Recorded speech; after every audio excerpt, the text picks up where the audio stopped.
We're live.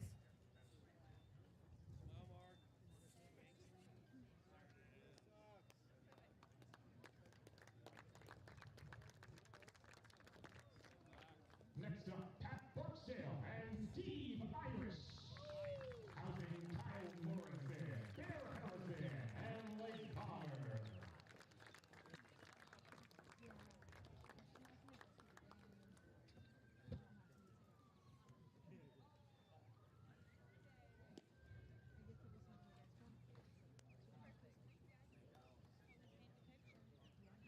Donna and Bob Curtis.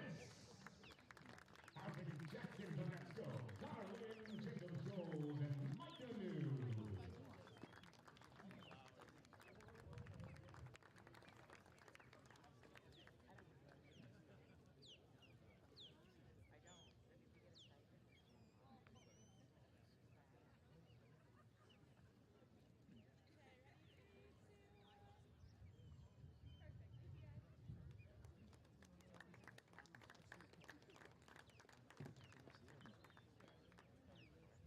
The Flanagan family, housing Matthew Tallard.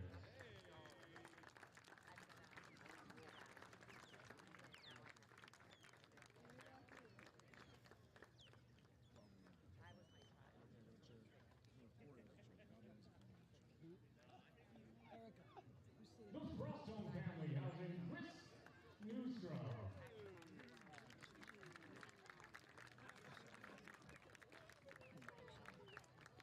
You can take that. Yes, okay. Take that shirt. Good luck to you. Same shirt. Just switch it. If it's dirty. Britt and Bernard Lee, housing Antonio Morales. I'm gonna change it right. I'm gonna change it right now. Alright, look, boys. That's what I just said.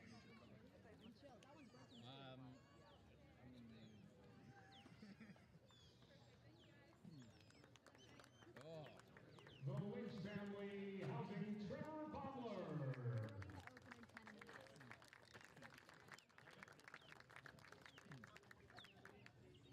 Oh wait, where's our?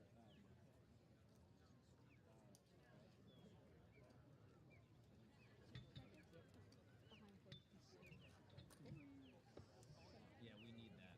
Can I unplug this? That's my laptop charger. Can I unplug it? No. This not? No. Um, Is that the Nikon on Terry the camera? Mahoney, We can housing unplug Joe that. Taylor.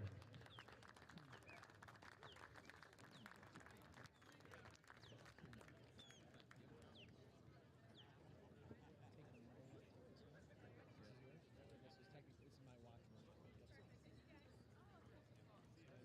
The Morneau family, housing Cat Smith. 2 seconds.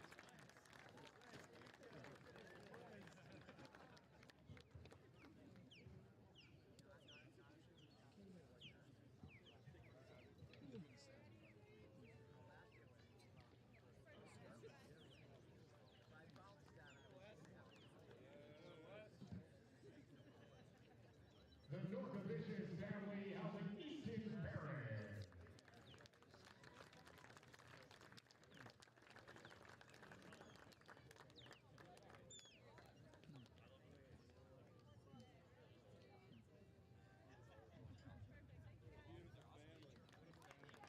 Priscilla and Kevin Peruzzi, housing Ashton Wilson.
silver, housing Byron Woodman.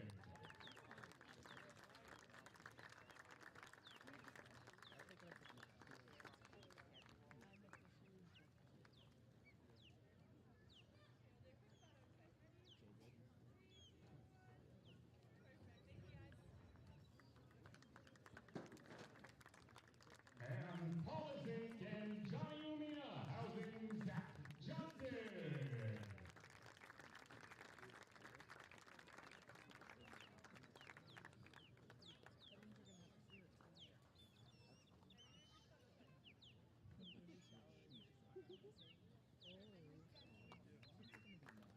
Fans and players, please give a warm round of applause for your host family. We ask that the host families remain on the field with their players while we conclude the pregame ceremony.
The Gatemen are in need of a win here at Gov Fuller Field, taking on the Falmouth Commodores tonight at 6 with Josh Richardson. I'm Cory Miller on the Gatemen pregame show. Josh, it feels like we have a lot to get caught up on after the past 2 nights. There's been a lot that's gone on. You go back a few nights ago, a loss to Harwich, you're up by 2 runs in the 9th, 2 outs, you blow that game. Then the following day, you get back on the right track with a 5-4 win against Bourne, right? Wrong. Game gets called after 5 innings and the Braves come away with the 4-3 win. Then yesterday, it was kind of a will they, won't they? The power, is it going to come on? Are they going to play? Are they going to not? The game ends up playing, and then Wareham drops another 5-2. So it's really been a tough week for Wareham, and the Gatemen now have a shot to try and get back on track against Falmouth. And now all of a sudden, the Gatemen are at the bottom of the standings in the West Division, approaching the halfway mark of the season. So what do they need to do to get this train back on the track? Well, it's the worst record-wise team across all of Cape Cod, right? And Falmouth is second in the West. Thankfully, you already beat the Commodores this year, so kind of build off of that momentum. It was a 4-1 win back at Spillane Field.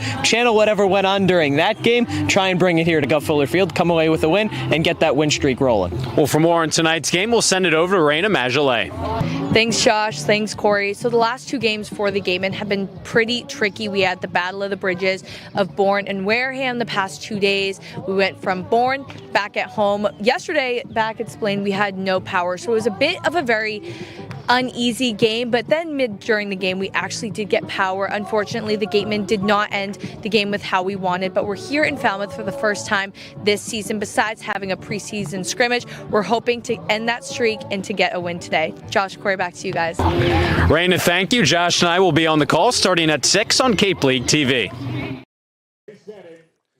Well, the sun has poked through here at Gov Fuller Field after an afternoon of overcast skies. First pitch not far behind here at 5:57, a couple minutes away. Back with Josh Richardson. I'm Cory Miller here on Cape League TV. Josh, we talked about it in the opening. Obviously, it's been tough sledding for Wareham lately. A 4-game skid, 2-8 over their last 10. Ryan Smythe talked about, despite some of those difficulties, no one's really differentiated themselves across the West Division standings. Hyannis the best team, 9-6-2. Falmouth at 6-11. So, you know, there's not, obviously, despite the struggles, there's some work to do, but there's not a ton of difference separating the top and the bottom. It's been a lot of just really bad treading, bad luck that the Gatemen have had to face, you know, really throughout this last week. And, you know, some of it has been to their own detriment. You know, you're 1 out away from winning a game, up 2 runs against Harwich. You blow that lead, lose an extra inning, 6-5. But then you look at the day after, and you're up on Bourne, but the inning hadn't finished, sunlight, or, you know, a storm comes in, game gets called, you lose 4-3. It really is. It's a tough draw, and it's stuff that happens in baseball. It's stuff that happens especially in you know, collegiate summer league baseball, but life is 10% what happens and 90% how you react to it, and this is a great opportunity to react in a positive manner after that. To go through the standings again, Hyannis 9-6-2. They're in first, Falmouth at 8-8. Second, Bourne then 7-9-1. Cotuit 6-10-1, and then Wareham at 6-11. And it's interesting because it feels like not long ago, Wareham was tied for second with Falmouth, and Cotuit seemed like they were out of things, and now they've kind of come all the way back and leapfrogged the Gatemen in the standings. Well, when you go back to it, Cory, I mean, this team just played Falmouth 2 weeks ago back at home and beat the Commodores 4-1. And at that time, these 2 teams were tied for second place, and that win boosted Wareham up into that second place spot in the West standings. And now things have really kind of changed, like you just mentioned. So today's a good test for Wareham to kind of see, hey, you know, we're a lot better than what our record makes us out to be. And, you know, that was something that Ryan Smythe thought, you know, when he looked back on what happened on Thursday with, you know, getting the rain out. He said, we had one taken away from us. So go out and show that you're better than your 6-11 record and get another win on the board and keep fighting in this division. As Josh mentioned, it was a 4-1 win for the Gatemen over the Commodores. That was back on June 21st at Spillane Field, now playing here on the road. Wareham scored those first 4 runs of the game, didn't look back, and now playing a Falmouth team that they're 5-4 over their last 10, a win 3-1 over Cotuit last night. A +1 run differential for the Commodores, and they've been playing some better baseball as of late as well. They have. I mean, these are 2 teams that, you know, when they stack up are pretty fairly matched. You know, obviously the records don't show that, but, you know, we should be in for a good one here from Gov Fuller, and it's really just going to come down to, does the pitching show up for the Gatemen? and whether or not the bats can kind of carry over that momentum that has been built over the last few days. Obviously, yesterday was difficult to try and play a baseball game after not knowing whether or not you were going to for a majority of the afternoon. But before that, before the rain out, and obviously the game got shortened after 5 innings, but, you had 5 runs in 5 innings against Bourne. Obviously that got moved back down to 3, but even before that, you put up 5 runs against Harwich, 6 runs against Chatham. The runs are there, just going to depend on, is the pitching going to be able to produce like it did at the beginning portion of the season?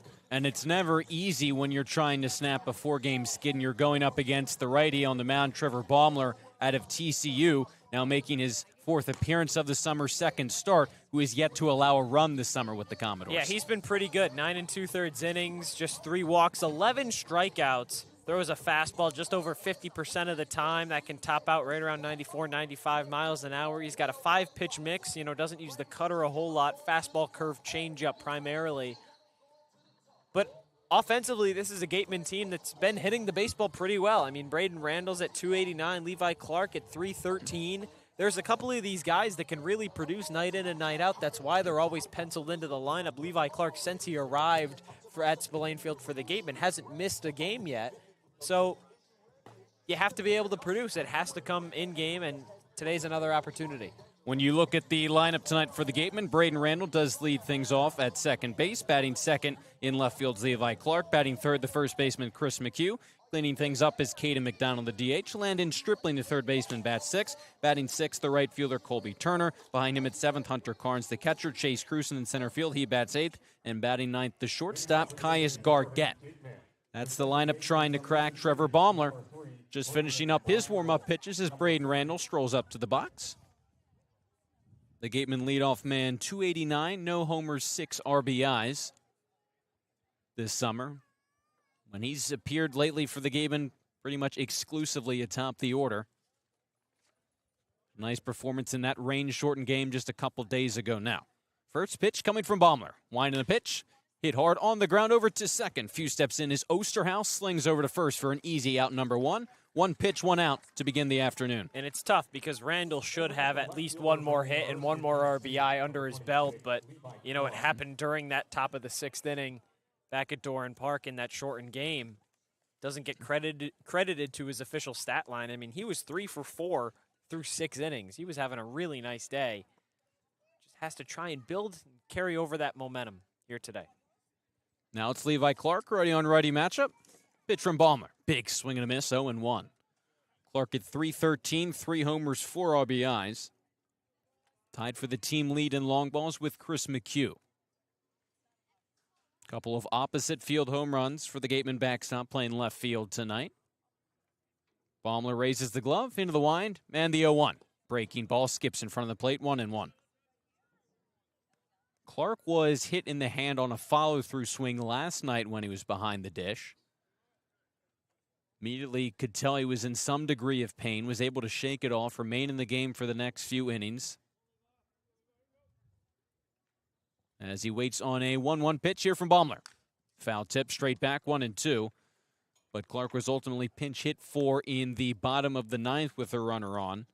It's good to see him back out there, though. Levi had some wrap on that hand during warm-ups today, but clearly seems to be doing fine. He's a baseball player. He's going to fight. Now 1-2 pitch from Baumler. Swing and a miss. Went with a high fastball. Clark down swinging, quickly to retired to begin the top half of the first. Some of that velocity being showcased right there at 93 miles an hour. Blew it by Clark. Brings up McHugh from one man with 3 home runs on this roster to another.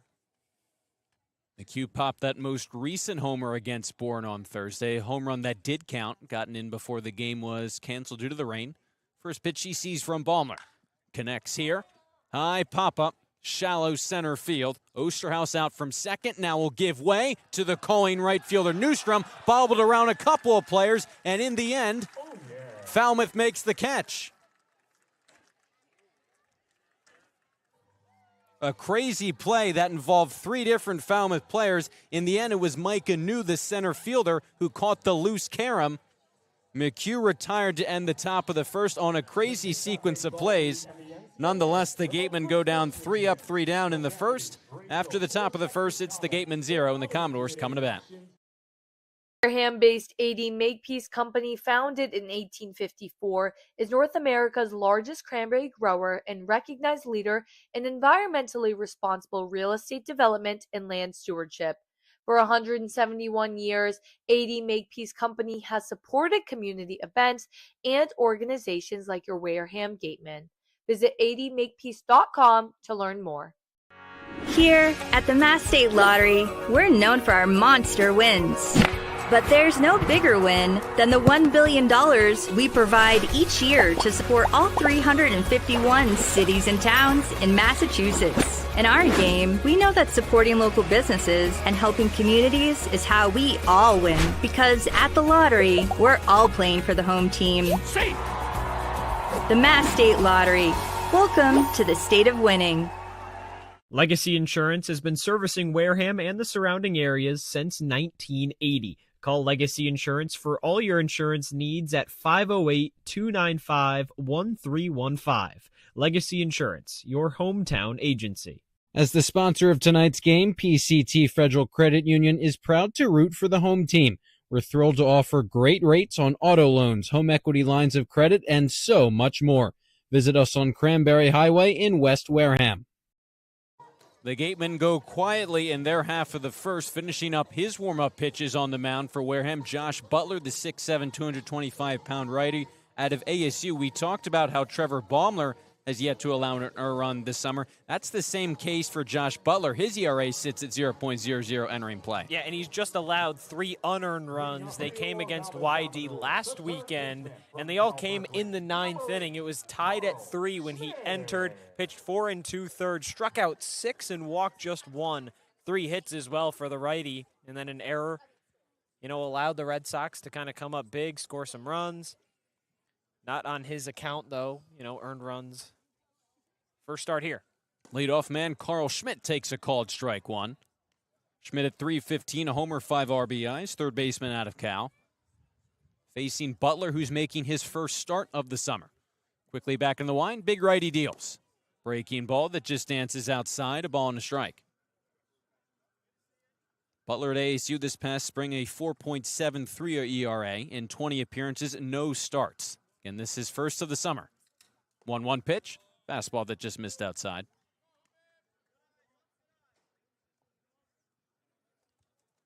Fifth game of the summer for Butler does have a hold. He's pitched 11 innings entering play. 6 walks, 13 strikeouts, and now a 2-1 pitch. Hit on the ground to the left side. Backhanded attempt by Gargett. The long throw to first is going to be offline and late. Schmidt will reach.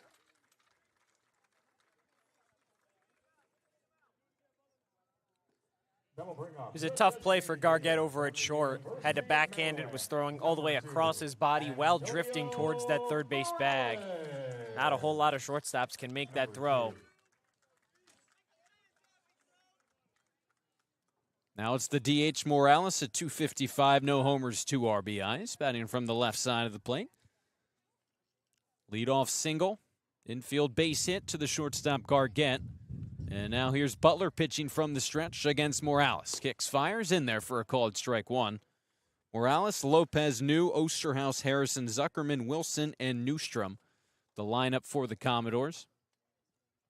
As a team hitting .221, good for 8th across the Cape League, right behind the Gatemen at .228. Butler kicks, fires, 0-1.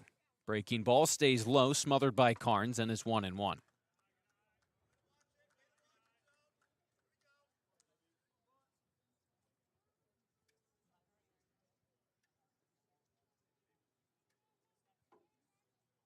Runner on at first, no one out, bottom of the first, 0-0 game. Runner takes off for second, high chopper, right back to Butler on the mound. His only play is going to be to first, and flips over to McHugh in time for out number 1. Schmidt up to second. That'll bring up the shortstop from the University of Southern California, number 18. Schmidt Lopez. moves over into scoring position. Number 18. Not something that Butler has been, very familiar with over the course of this season. Only allowed 6 total walks, 8 total hits. He's been a real solid pitcher so far for Wareham. Lopez, the shortstop, goes in. Go ahead. Well, especially with a team that's lost a lot of pitchers, been released, and to get a guy that started out of the bullpen now in a starting position is big. First pitch, Adrian Lopez, the shortstop, low for ball one, 242, no homers, 2 RBIs.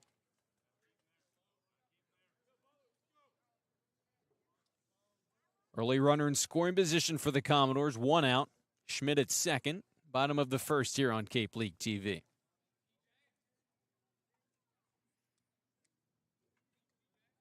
As it's a 1-0 pitch from Butler.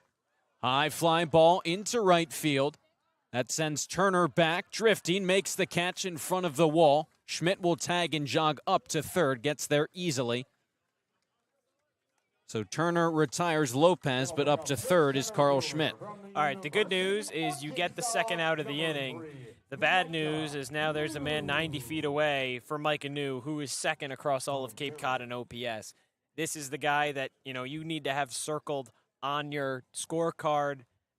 Make sure to watch him, or in this case, listen, because he can hit the baseball and he can hit it pretty well. He does lead the Cape League in homers at 6, 279, 6 bombs, 14 RBIs. Just committed to Arkansas the other day.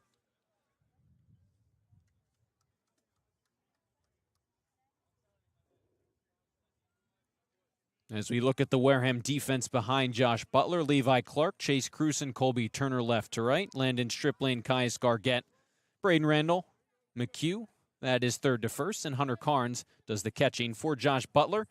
Facing Mike Anu, righty-on-righty matchup. First pitch, a breaking ball that dips low and inside. Runner on at third, 2 away in the bottom of the first.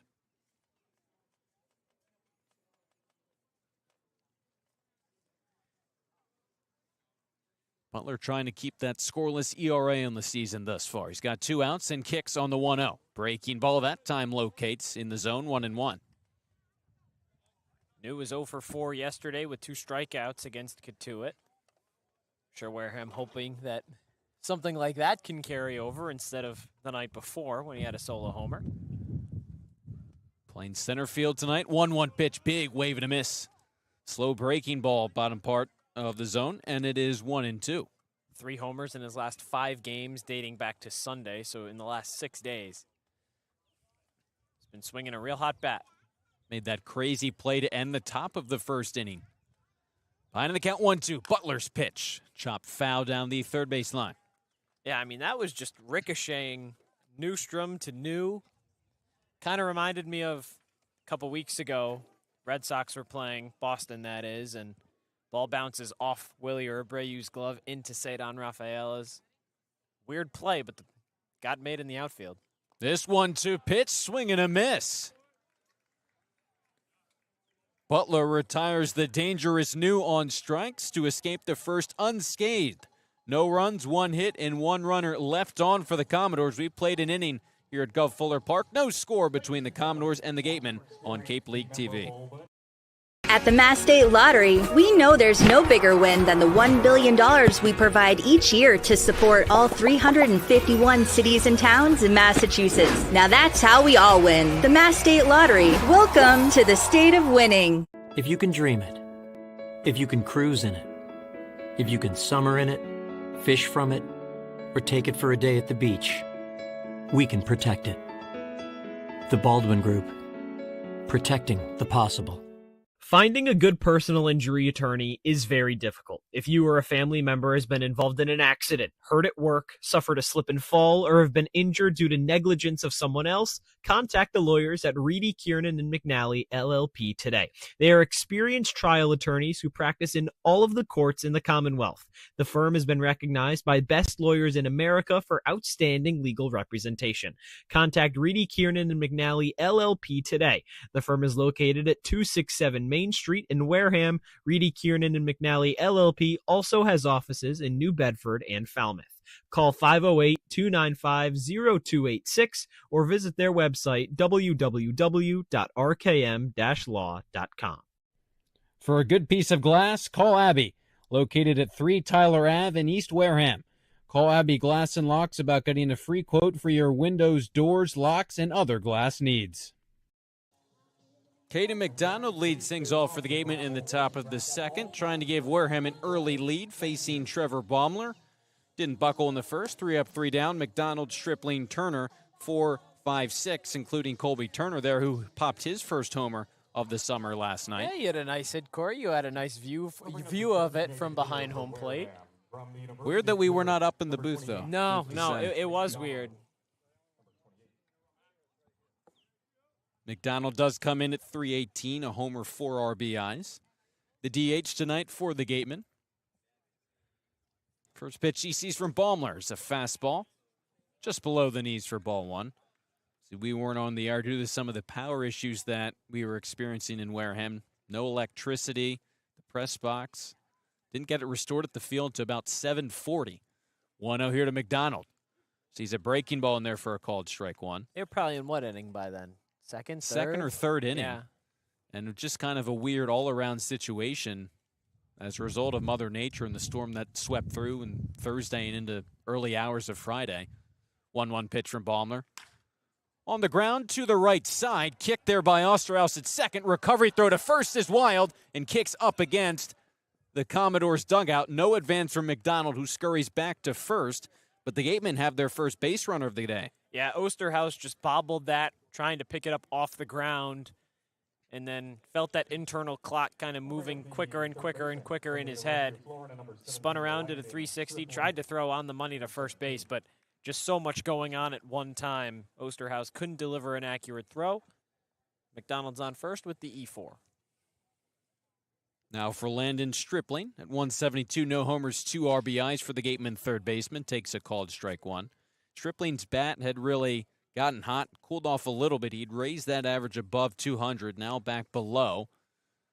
But he's really matured, really great defensive option for the Gatemen recently at third base. Runner on at first for him. 0-1 pitch is a breaking ball that sails low. You can say that again, Cory. He's been automatic over at the hot corner over these last few days, and it's really made up for it. You know, he's 0 for his last 10 as it stands right now. Before that, 2 games before that, 4 for 7. Just got to get it going again offensively. On a 1-1 pitch, gets under it. High pop-up down the third base line. Schmidt giving it a look, but it lands just foul inside of the line between Schmidt, the third baseman, Lopez, the shortstop, and Wilson, the left fielder. So, Cory, just thinking about it, you know, didn't have a broadcast yesterday with the power issue. When was the last time you were at a baseball game that you were not broadcasting for? Phillies this past spring. Who'd they play? I saw a couple of different games. One was against the Cardinals. I forget who they played in the other one. They lost both of them, though. So that wasn't good luck. Swing and a miss. Baumler went with the high fastball, blew it by Stripling. Gets him for the first out here in the top of the second. I imagine for you, might have been back in May as well. It was right before the season started. Okay. Went to Red Sox Rays, went into extra innings. Boston came back in the 9th, tied it up, and then lost. It was a tough one. It was Roman Anthony's debut, actually, for Boston. It's a good game to be at. Yeah. Righty hitting Colby Turner takes a breaking ball in the outside corner for a called strike 1. Turner, 226, a homer, 3 RBIs. As we mentioned, that first homer of the summer last night. Welcome sight for the Gatemen on a bomb into the left field bleachers. Give Wareham its second run of the night. Runner on at first, 1 away. And Baumler kicks and fires. Turner pops it foul. And Turner, we've talked about all summer long, his versatility, that hot 2-game start to the summer, cooled off since. But with his versatility, his bat can really start to get going. He can showcase that power. The Gatemen would love nothing more. He had a couple days off, you know, didn't play that first game against Bourne or the day prior against Harwich. So when you look at it, you know. That one backed him off the plate. Turner contending that it hit him upstairs. Had to kind of turn out of the way of that one.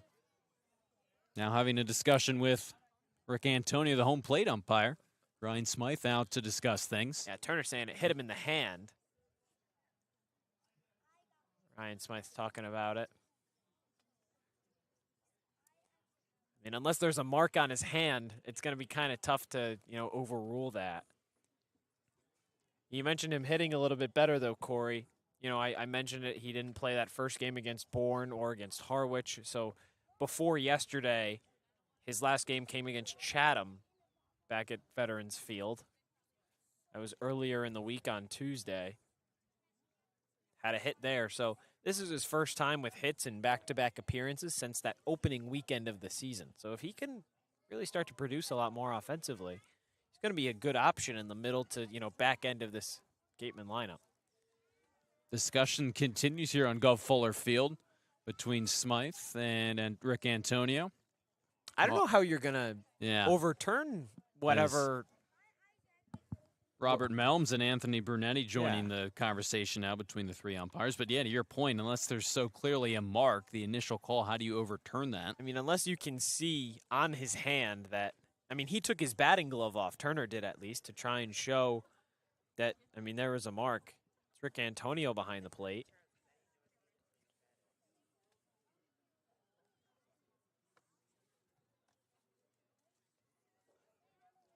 Umpires now breaking the huddle.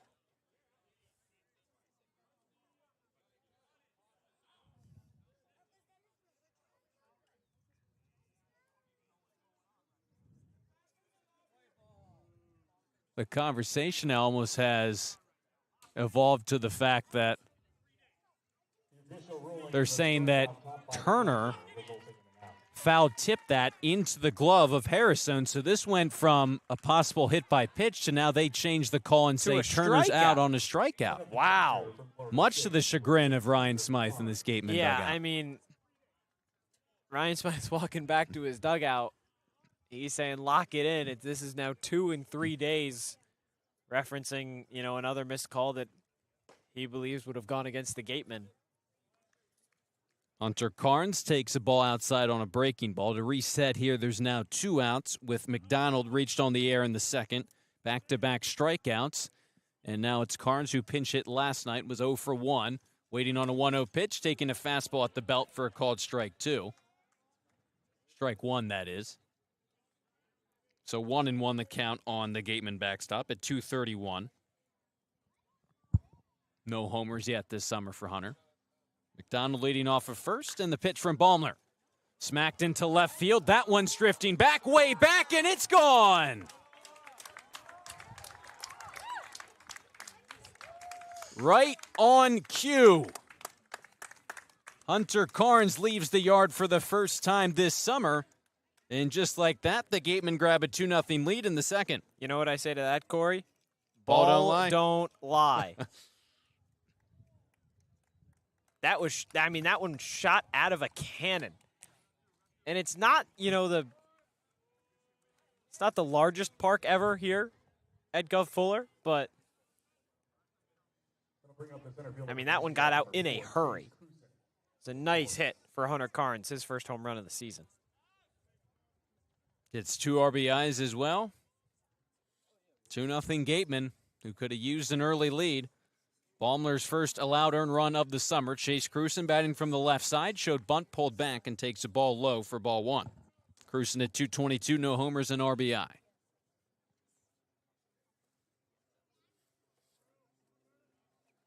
Cruson and then Gargett to round out the Gateman order. 1-0 pitch, fouled straight back, and it's 1-1. Yeah, just 320 over into left field.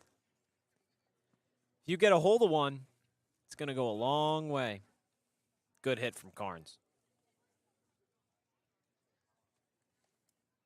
No one on, 2 away. 1-1 to Cruson. Popped in the air. Pop foul out of play behind home plate.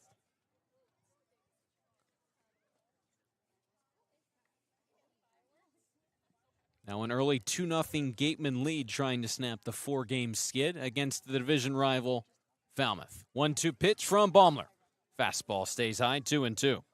We've seen Smythe get pretty animated a decent amount this season, or at least, a couple times. He's gotten ejected once. I can't really say I'm surprised, as the season goes on, just something to kind of motivate the guys. 2-2 pitch is slugged the other way. High and deep into left field. Wind has this one. Wilson drifting back, though, has enough room in front of the wall for out number 3. So the Gatemen strike first here in Falmouth. The 2-run shot by Hunter Carnes gets the Gatemen on the board. 2-0. We played an inning and a half against the Commodores. Gatemen lead 2-0 on Cape Lake TV.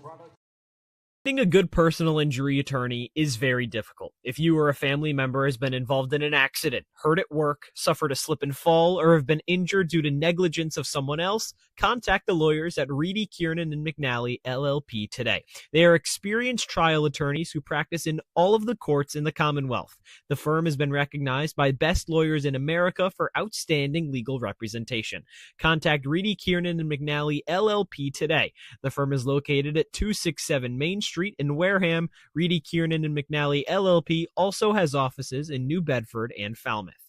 Call 508-295-0286 or visit their website www.rkm-law.com. Sync Law. Live, life, law. Covering all residential and commercial real estate matters. You live life to the fullest and let us Sync Law. That's synclaw.com. Sync with an I, not a Y. Be selfish. We represent only you. There hasn't been a ton of training when it comes to bat speed or products for players to be able to train bat speed.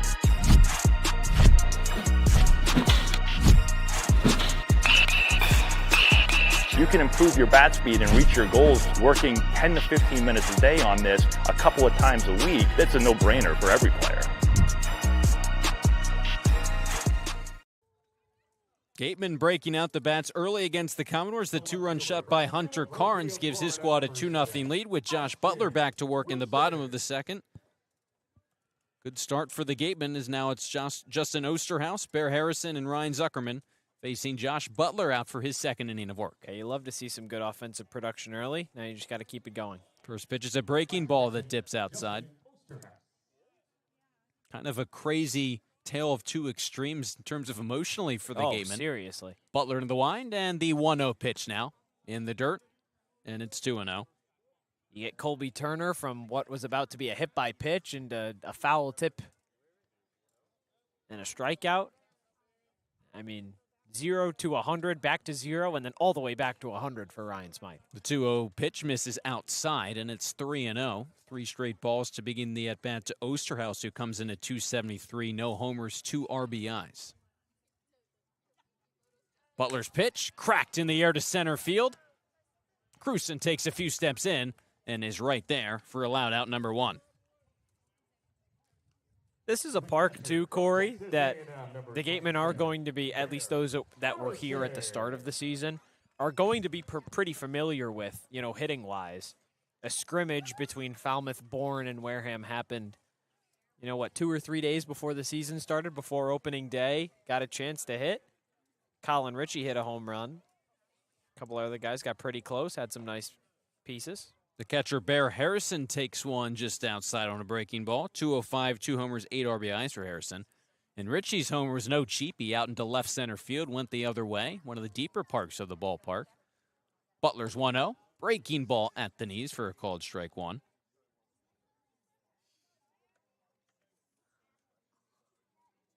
Mentioned the Commodores came in right behind Wareham in terms of average. The 220s. 1-1 pitch from Butler. Doesn't get the call on that breaking ball.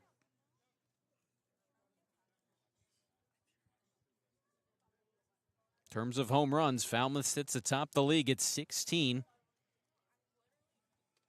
2-1 now. Hit it hard on the ground, right at Randall at second base. Gathers and throws over to first in time for out number 2. The first baseman from Georgia Tech, number 35. So now it's Ryan Zuckerman making his Falmouth debut. The first at bat as a Commodore, getting to start at first base tonight.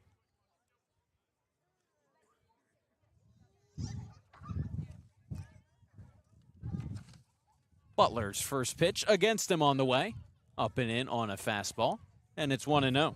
It's kind of surprising to not see YD at top of that home run list. They're in second at 13. Yeah, speaking of smaller fields. Yeah. The 1-0 breaking ball called strike. There were 5 home runs that left that yard. 3 of them by the Red Sox, 2 by Wareham. When these two teams met over at Red Wilson, but you get to play half your games there. 1-1 pitch, another breaking ball, another called strike on the outside corner, and Butler a strike away from a perfect second inning. And it's nice to see the Gatemen all the way up to third now at 12. 1-2 pitch, no one on, 2 away. Breaking ball down in the zone, half-hearted swing by Zuckerman. They appeal. Robert Melms down at first base said he did not swing. Well, they've got the power, Cory. You know, that is the 12th home run, but they sit 8th across all of Cape Cod in RBIs at 55. A lot of those home runs, not a whole lot of guys on base. 2-2 pitch in the dirt, smothered by Carnes. Now a full count with no one on, and 2 away with Ashton Wilson on deck. Yeah, a lot of solo shots. We've talked about it this summer, trying to get more guys on base. He had 1 on there for Carnes. As it's a full count pitch on the way from Butler. That one is in there for a called strike 3. Breaking ball locked up Ryan Zuckerman. A clean 3-up, 3-down inning for Josh Butler. No runs, no hits, no one left on for the Commodores through 2 innings here. It is the Wareham Gatemen in front by 2, trying to snap the 4-game skid here on Cape League TV.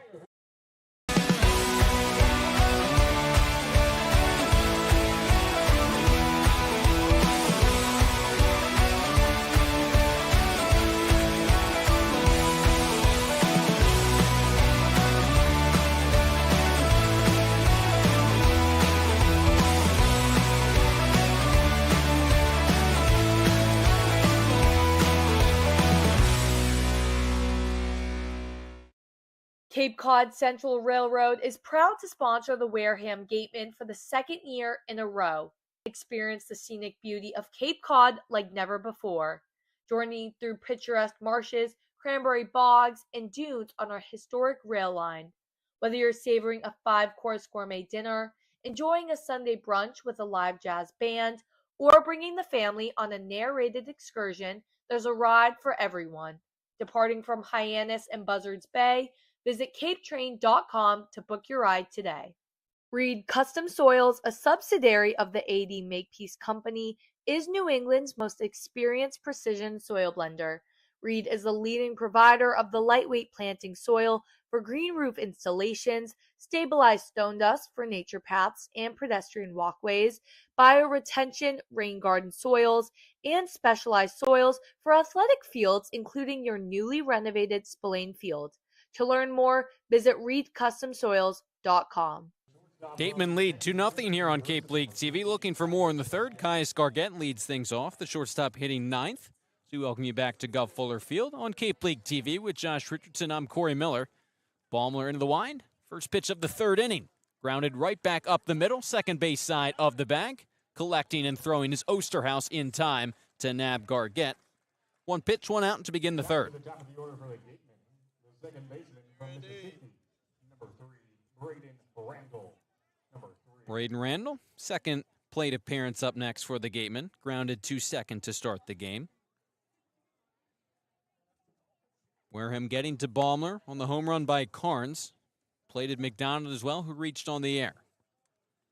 Randall's 0 for 1. Second at bat now against Baumler. Into the wind, fires home. Fastball called strike 1 at the knees. And it's good to see Wareham strike first. They did so last night before they fell to Bourne 5-2 ultimately.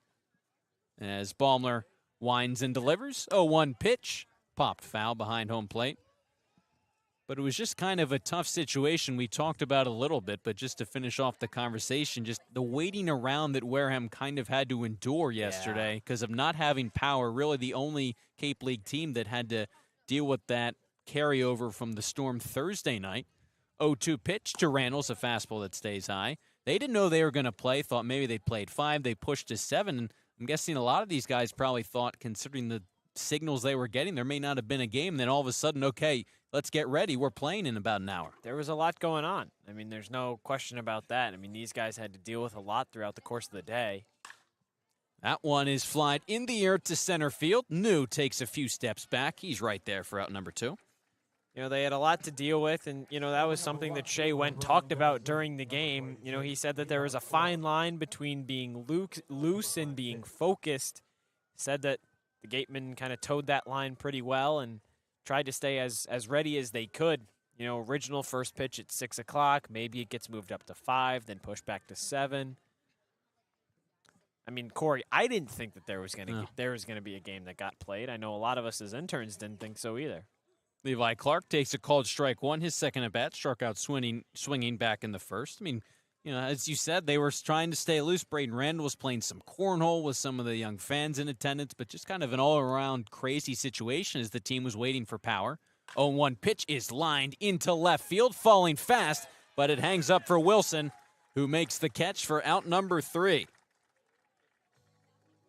Quick inning for the Gatemen, 3 up, 3 down. Ground out, fly out, line out. Wareham down in order, still holding on to that 2-0 lead. We move ahead to the bottom of the third on Cape League TV. Comes to protecting your home, car, or business, trust the team that's been covering our community for generations. For personalized coverage and service that you can count on, the choice is easy. It's Morse, of course. Visit morseins.com today. A-Plus repairs smartphones, tablets, game consoles, and computers. Get it done right the first time.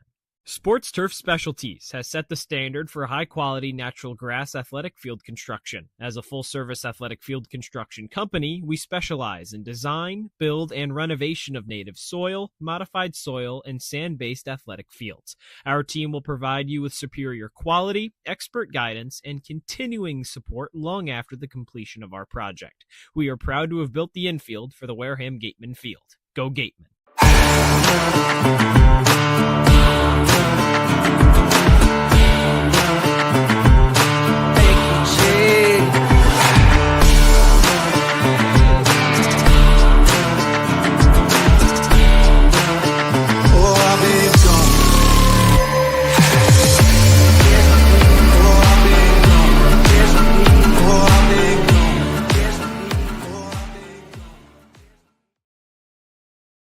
Josh Butler has looked clean through 2 innings. Back to work now here in the bottom of the third. Faces 8-9-1 in the Commodores order as it's 2-0 Gatemen back here on Cape League TV. The reliever for the Gatemen turned starter today has posted a 0 through the first and the second. Yeah, he's pitched pretty well throughout the first 4 starts, or first appearances of his season. First 4 appearances, that is. Hasn't allowed an earned run. And that was something after he went 4 2/3 against YD last weekend. Eric Lux has talked about the pitching coach was, we're about a quarter of the way, midway through the season so far, but, a lot of these guys we're still just trying to get to know. Baseball, usually it's a long season. Ashton Wilson in his first at-bat of the game takes a ball low for ball 1, his second game of the summer with the Commodores. And it gets shortened, for the summer. Obviously, teams don't have the luxury of getting to play 50, 60, 70 games like they do in college or in the pros. Fastball backs Wilson up, and it's 2-0. We've talked about how the Gatemen have tried to build some of these relievers up and get them to start a game and go in a prolonged outing. That was Tate McGuire yesterday. His first appearance was out of the bullpen. That was against Orleans, and then gets the start. Now, some of these guys did start games this past spring collegiately, but Yeah. Butler's, we talked about one of those guys who didn't. So this is his first start in recent memory because he hadn't started any games at ASU this past spring, hasn't done so far this summer. We've talked about his look clean through 2 innings. His 2-0 pitch now on the way. High fly ball into center field. It sends Cruson back. He's got plenty of room there in center field, though, to make the catch for out number 1. I can't imagine ASU is going to be complaining too much about that if Josh Butler can start, going a little bit longer into outings and building momentum past just, maybe 1 or 2 innings. If he can start, if he can, work with guys on base, guys not on base, just a higher pitch count, be pretty important for his college season. That's what the summer is all about, right? Trying new things and seeing what works, especially as a pitcher. Newstrom, the right fielder now. First pitch he sees from Butler is inside for ball 1. Newstrom at 171, a homer, 3 RBIs. And a luxury for the Gatemen, too. A guy who hasn't allowed a run this summer. You're lost 4 straight, and now he's pitched 2 1/3 shutout innings. The 1-0. Newstrom lays off a breaking ball that skipped in there, 2-0. So far, so good. But also remember, Cory, baseball in the summer, definitely a lot different than baseball during the collegiate season, especially, as a pitcher. Summer numbers going to tend to be a little bit lower. get to play against wood bats instead of metal, so definitely favors the defense a lot more. Butler winds, kicks, delivers 2-0 pitch in the dirt once again, and it's 3-0. That was the main reason why the Gatemen, started so slow offensively this summer, was just not, being used to swinging wood bats. Something that Ryan Smythe talked about was, a lot of these guys haven't picked up wood bats, haven't picked up a bat since the end of college, maybe a wood bat since last summer. Butler loses Newstrom on 4 pitches. A 1-out walk here in the bottom of the third, and it sets up a base runner for Carl Schmidt at the top of the order, who singled to begin the home half of the first and his only at-bat so far today. And the Gatemen have had to reshuffle the rotation a little bit as guys have come in and go out. So Butler, obviously, new spot in the rotation. We'll see if he's part of that regular mix for the Gatemen. But again, some vacancies created and filled. You mentioned McGuire making his first start. First pitch of this second at-bat to Schmidt. Hit hard on the ground to shortstop through Gargett and into center field. Newstrom makes the turn. He's headed to third. Crusen's throwing a hop's not going to be in time. All of a sudden, the Commodores are in business here in the third. First and third, only 1 away. That's a tough break there for the Gatemen. It's a play that Gargett should have made. Goes down as an E6. That's an inning-ending double play right there. I'm sure Josh Butler's not very happy about that, but now you got to battle. 1 out here, runners on the corners. You're still set up to have that double play and get out of the inning, but that first run for the Commodores is now just 90 feet away. Could be heading back up to bat, should Wareham be, that is. So a chance for Antonio Morales now, grounded into a fielder's choice back to Butler, his first at-bat of the game. Runners on the corners, 1 away. Bottom of the third, 2-0 Gatemen. Pitch from Butler. Breaking ball, catches the outside corner, called strike 1. McHugh holding Schmidt on at first. The third baseman Stripling in. Middle infielders back. Case of a double play possibility. Newstrom on at third. He walked. Schmidt reached on the air. Now an 0-1 pitched. Weak number foul to the left of home plate, and Butler gets ahead of Morales, 0-2. And now he's ahead, in that 0-2 count. So Butler kind of can go to whatever he wants here. Maybe doesn't have to work specifically towards, a ground ball, try and get that double play. But, if he has a pitch that he really trusts to try and get this strikeout, could be just as effective. Anything unproductive can hold the runner staying at the corners, and then at that point, you're just 1 out away from getting out of the inning. The last thing the Gatemen would want to do is give up a 2-0 lead after allowing their first error of the game, but miscue on the defensive side for Falmouth helped Wareham jump out in front by 2. 0-2, runners on the corners, 1 away. Runner takes off for second. That one misses way outside. Clark able to field it cleanly, but no chance to nab Schmidt at second. So that erases the double play possibility. Carnes came up like he was going to throw that, and I wonder if the pitch was a little bit closer to him and had a better catch on it. He would have tried to gun down Schmidt, but that erases the double play. Now you just got to focus on the batter. Now the third baseman Stripling, the only infielder in, as it's now 1-2 from Butler. Just getting a piece of that one was Morales, and he stays alive. Morales had that soft ground out back to Butler in his first at-bat to start off the game. Butler can get some more weak contact here. Could work out in the Gatemen's favor. Adrian Lopez on deck. Second and third, 1 away. 0-2 the count on the DH Antonio Morales. Butler kicks and fires. Breaking ball. Out in front of it was Morales, and he rolls it foul down the first base line. It's early, but this feels like a pretty big spot for the Gatemen to, fight or flight kicks in, really try and just keep control of this game in the early stages.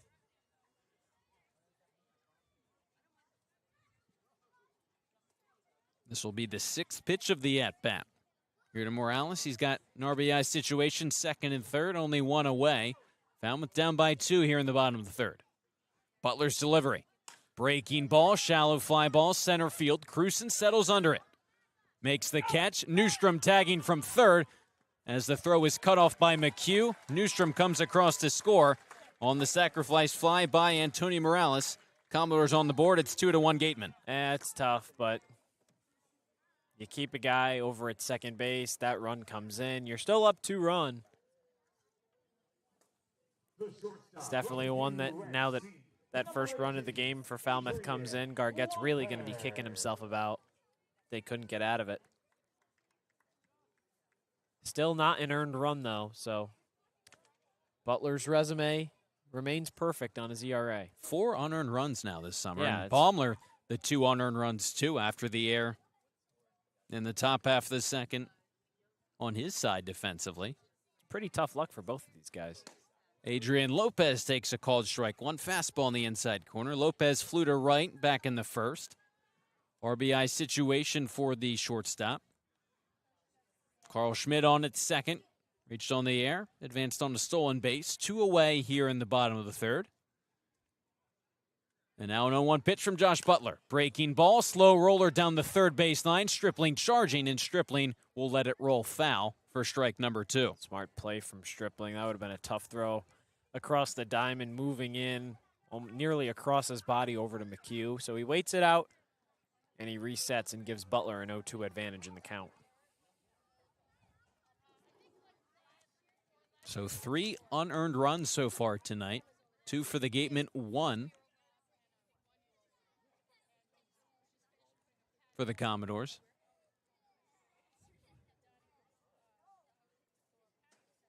Butler looking to strand that runner at second in Schmidt. He's ahead 0-2 on Adrian Lopez. 2 out here in the bottom of the third, 2-1 Gatemen.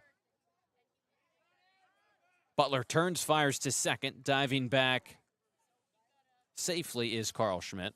It's funny, Cory. Originally, we thought, well, which of these pitchers is, finally going to break? Which one is, going to rise to the occasion and continue to, keep dealing? But they're both doing their jobs, so it's really going to be which defense is going to play just a little bit better. 0-2 pitch is in there for a called strike 3. Breaking ball at the knees, located perfectly on the outside corner, and Butler escapes further trouble here in the third. The Commodores get on the board. A walk, an error, and a sacrifice fly give the Commodores their first run of the game. Now a 2-1 game here at Gov Fuller Field. We played 3 innings on Cape League TV. If you need to dig, lift, move, grade, clear, or cut, pump, weld, clean, light, and just about anything else, dial up the rental source for the newest and the most reliable equipment in New England. Staffed with equipment and construction experts. Milton Rents, your local source. You can make any bat feel lighter by adding a velo puck knob. Instead of having to go get a whole entirely new bat, you can simply add the puck to it. Players can use this with any bat. It's basically going to shift the weight of the bat a little bit more towards the hands. Players are able to hit the ball a lot harder just by simply adding the puck on.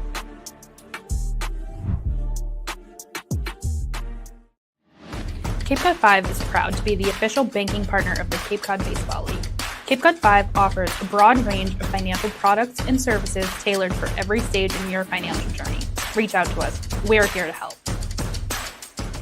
Sports Turf Specialties has set the standard for high-quality natural grass athletic field construction. As a full-service athletic field construction company, we specialize in design, build, and renovation of native soil, modified soil, and sand-based athletic fields. Our team will provide you with superior quality, expert guidance, and continuing support long after the completion of our project. We are proud to have built the infield for the Wareham Gatemen field. Go Gatemen! The Commodores got a run back in the bottom of the third. Trail is 2-1 as Chris McHugh begins the top of the fourth. Back with Josh Richardson, I'm Cory Miller. Baumler back to work. First pitch to McHugh. High pop-up. First base side in foul territory. Zuckerman that is tracking it all the way down into foul ground and makes the catch right in front of Falmouth's dugout. 1 pitch, 1 out to begin the fourth. It's a nice play from Zuckerman. At first, Cory, I thought that ball was going to drift all the way out of play, and then the wind that's kind of blowing out towards left center, left field, started bringing that back in. Zuckerman had to adjust his running line, and he made the grab. Credit to him. Caden McDonald, second at bat for him, takes a called strike 1 right in the zone. McDonald reached on an error by the second baseman Osterhaus in the second. Later scored on the 2-run shot by Hunter Carnes. Caden at .318, a homers and 4 RBIs. A 1 pitch with no one on and one away. McDonald backs out of the way of that one, and it's 1-1.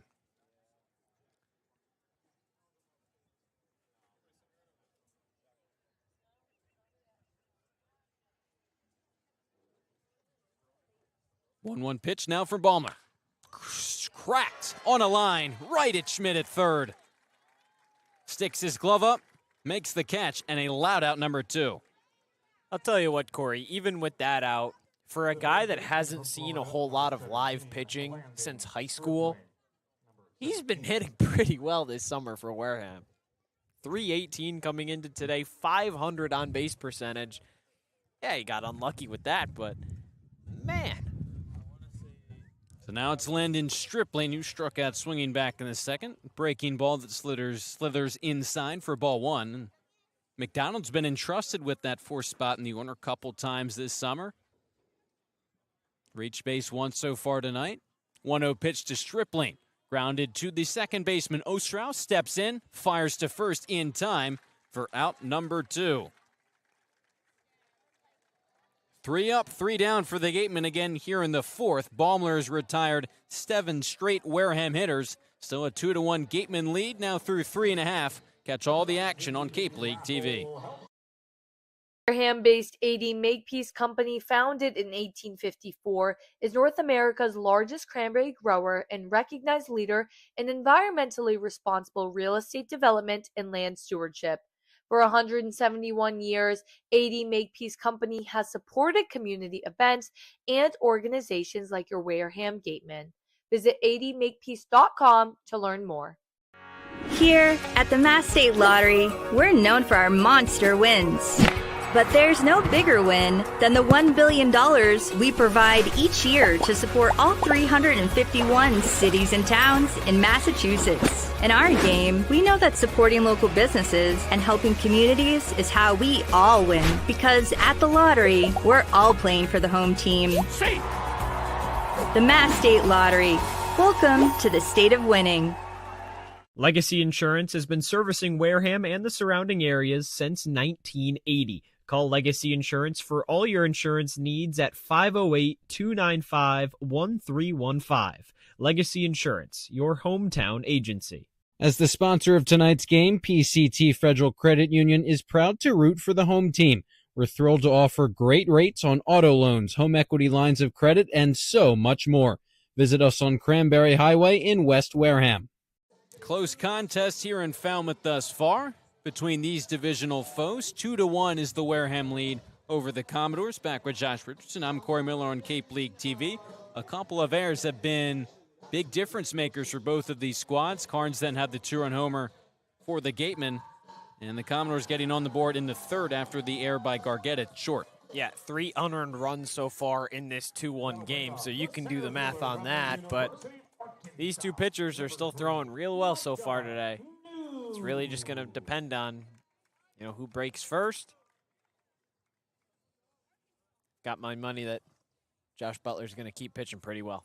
How about this? He's pitched several innings out of the bullpen multiple times, but now here in the 4th, the unearned run, facing Mike Anu for the 2nd time. First pitch, a grounder to the left side. It's Gargett charging off the lip of his glove. It caroms away from him. And Mike Anu is going to reach. That one was a lot tougher for Gargett because Landon Stripling was also charging that and moving over. Really kind of cut off his vision, but that's still another play that Gargett should have made. And he was kicking himself after that. Butler had almost retired Mike Anu, who we talked about, the OPS numbers, top of the league in home runs for a 2nd consecutive at-bat. Now it's Osterhaus, nubs that one foul right in front of home plate. That one's going to go down as a single, Corey. So New gets that hit. Moves his batting average up a little bit higher, 286 now. Osterhaus line to center. His only trip to the plate so far tonight. Leadoff runner for the Commodores. New at first, bottom of the 4th. No one out. 2-1 Gatemen. Butler fires over to first. New back safely.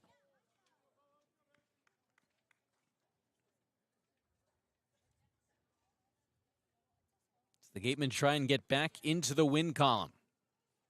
Couple straight losses to Bourne, 4 straight overall. 0-1 from Butler. New takes off for second. Pitch misses low. Throw down by Carnes is off of the glove of Gargett and rolls into the shallow outfield grass. New up to second in scoring position with no one out. He gets the stolen base, but good job from Randall to move over onto the opposite side of the second base bag. Stop that ball from drifting out further any more out into center field. Keeps New at second. Now you just got to keep dealing. Try and get Osterhaus here. 1-1 the count on Osterhaus after the ball. New in scoring position as the Commodores look to tie this game up at 2 here in the last of the 4th. Butler's 1-1 delivery. Up and away, 2-1. And at the very least, the main thing for the Gatemen, especially after last night's game, is trying to avoid, as we've talked about at length, that one big inning. It's come and gone a little bit in some losses, but it was certainly there in the loss last night to Bourne. Butler's 2-1 pitch. Half-hearted swing by Osterhaus, got a piece of it as it dribbles behind home plate foul. For the Braves last night in the 6th, 5 runs. All 5 they scored coming in that top of the 6th. It's been a lot of those innings. It's kind of been what's plagued Wareham this summer so far. Very rarely has it been, the Gatemen just give up a lot of runs over the course of a game, and that's how they lose. It's happened a few times, but not a lot. Breaking ball. Down and inside, so the count moves full on the Commodore second baseman Osterhaus with Bear Harrison waiting on deck. Mike New leadoff single, infield single, then the stolen base is on its second. No one is out. Bottom of the 4th. Gatemen and Commodores. Butler checks New at second, and now comes home with a full count pitch. High fly ball, deep to right center field. Cruising after it in the gap. It lands down and one hops off of the wall. New getting the wave around third. He'll come in to score. Osterhaus charging to third. He's in there standing. An RBI triple by Justin Osterhaus. And the Commodores have tied this game up at 2. Well, there's that first earned run, Cory. Josh Butler gave it up. I mean, that was a rocket from Osterhaus over into right center. New was flying around the bases. No surprise to see him score, especially from second. That's why that stolen base is so important. He probably would have came around in anyway, but now this one's tied back up at 2.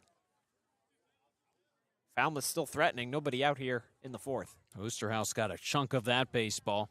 He's 90 feet away for Bear Harrison as the Gatemen infield comes in with this game tied up at 2. Still no one out in the bottom of the 4th. Righty-on-righty matchup. Harrison grounded to second, back in the second. Butler's first pitch to him in this at-bat. Wave and a miss. Had a good 12-6 curveball. And this maybe perhaps has the potential of a big inning, still with no one out, but Butler's been strong on the mound. Just a run so far for the Commodores. Down 2-0. They've tied it at 2. Butler's 0-1 pitch. Harrison lays off on a pitch that missed outside, and it's 1-1.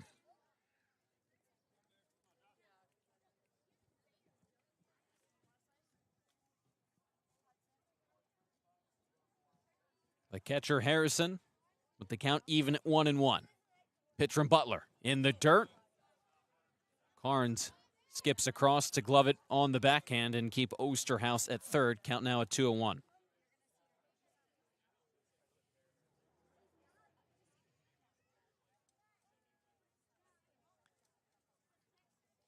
Commodores now up to 3 hits, only 1 for the game, and that was the Carnes home run. Game tied up at 2 with the runner on at third, no one out. 2-1 from Butler.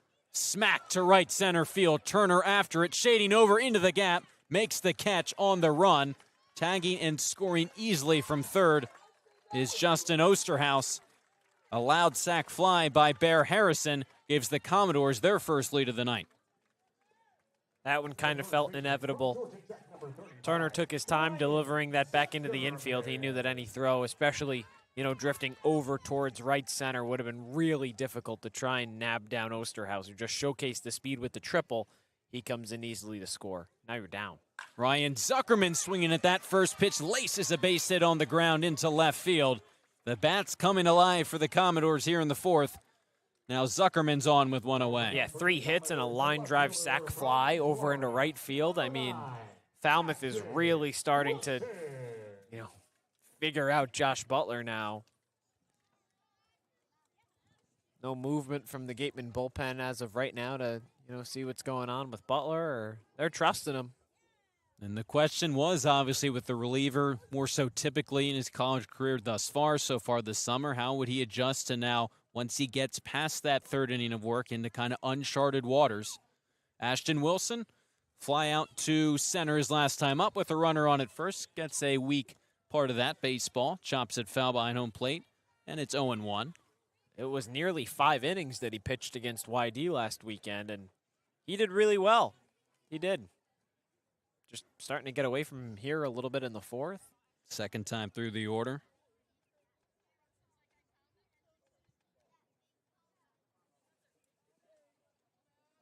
And the Gatemen have showed they can come back from deficits. So 1-run deficit, even just with 1 hit so far, certainly not insurmountable. But if that snowball starts to get bigger and bigger, and the Commodores, just like some of these other teams, plate more and more runs, that's where it can start to slip out of reach if you're Wareham.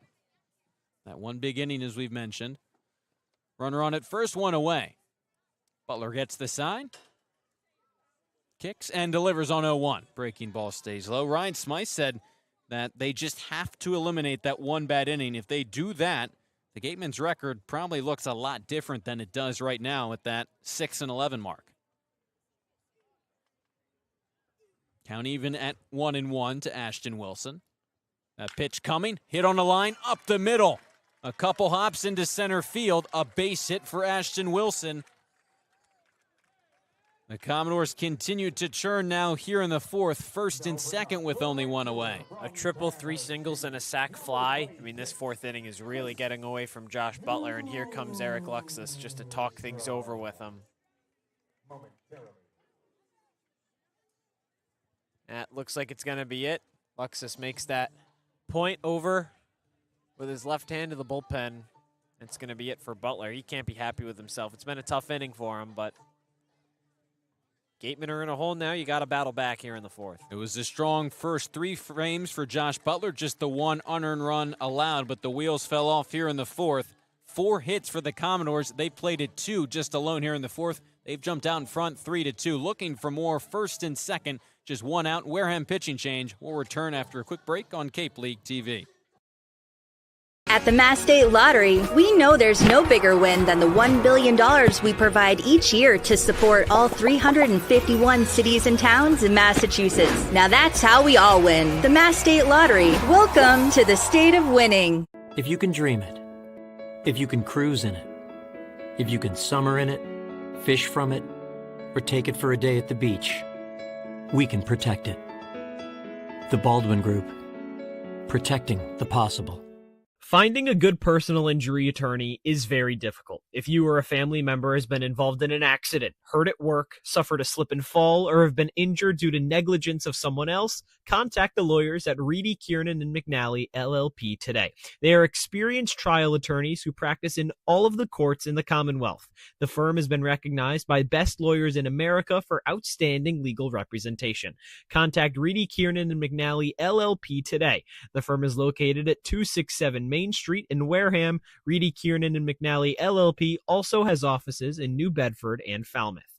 Call 508-295-0286 or visit their website, www.rkm-law.com.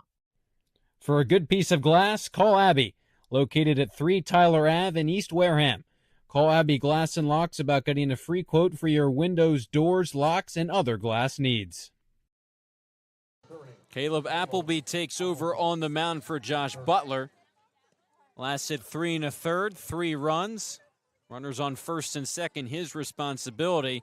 This is probably not the situation where the Gatemen wanted to turn to Appleby, maybe get him a clean inning with his team out in front. But so far this season, Appleby's proved that there's really no one better to get out of a jam than the big 6'7" righty. Well, it seems like this is a spot now where Ryan Smythe and Eric Luxus are thinking, okay, this game cannot get too far away from us. We need our best pitchers into the game. Josh Butler came in, no earned runs, so he was certainly up on that list. That's why he got the start. Now you're turning to a guy that has a sub-1 ERA so far this summer. This is his 6th appearance, rather. That's pretty good. And he has pitched really, really well. That includes a 3-inning save against Orleans back last Sunday. He came in the 7th, runners on first and second. Not his runners, they did score, but nothing since then secured the win for the Gatemen. Much earlier spot for him here in the 4th, but a big spot. The Gatemen trying to prevent this from turning into loss number 5 in a row. And we talked about relievers that can kind of stretch things out. You mentioned the 3 innings against Orleans, but that's not the only time that he's gone 3 innings. He went 3 innings against Falmouth when these two teams played at Spillane Field, gave up the 1 earned run. It's his only earned run this year. Faces Chris Newstrom, 9th in the order for the Commodores, takes a fastball up and in for ball 1. Newstrom scored the first run of the game for Falmouth, walked in the 3rd, later scored on a sac fly. He's got runners on first and second, 1 away. Zuckerman on at second, singled, as did Ashton Wilson. He's on at first. Appleby into the game, righty-on-righty matchup. The big righty kicks and fires at the knees with the breaking ball. Called strike 1. I mean, Appleby gives you 3 innings. All of a sudden, you're to the 7th, so you've used just 2 pitchers. Maybe an ideal spot for the Gatemen. That'd be pretty nice. That'd be pretty nice. You know, over the last few games, certainly seen that. Even in losses, getting some of those bullpen arms to stretch out multiple innings. Hudson Rowan has done it a few times. Appleby. 1-1 pitch. Another breaking ball that slices through the zone and catches the outside corner for a called strike 2. Appleby does have an out here. Butler got Harrison on that sac fly, so 1 out. Runners on first and second. Already 2 in here in the 4th. First and second for Chris Newstrom. 1-2 pitch, swing and a miss, strike 3. Went down and in with that pitch. Newstrom comes up empty on that hack in a big out number 2 for Appleby and the Gatemen. Yeah, it's a huge second out, but now the bad news is you turn it back over to the top of this Falmouth lineup. Carl Schmidt, that leadoff man, has reached base twice. A single in the 1st, reach on the air at short by Sheehan in the 3rd.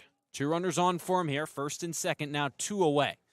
Commodores have the lead for the first time tonight, 3-2. Here in Falmouth, Appleby's first pitch of this at-bat, shallow fly ball, left field. Gargett onto the outfield grass, under it, and makes the catch for out number 3. So once again, Caleb Appleby has the answer out of the bullpen. This time in the 4th, gets the last 2 outs of the 4th inning, but not before the Commodores take the lead. 4 hits and 2 runs. Falmouth up by a run. We played 4 here on Cape League TV. 3-2 Commodores.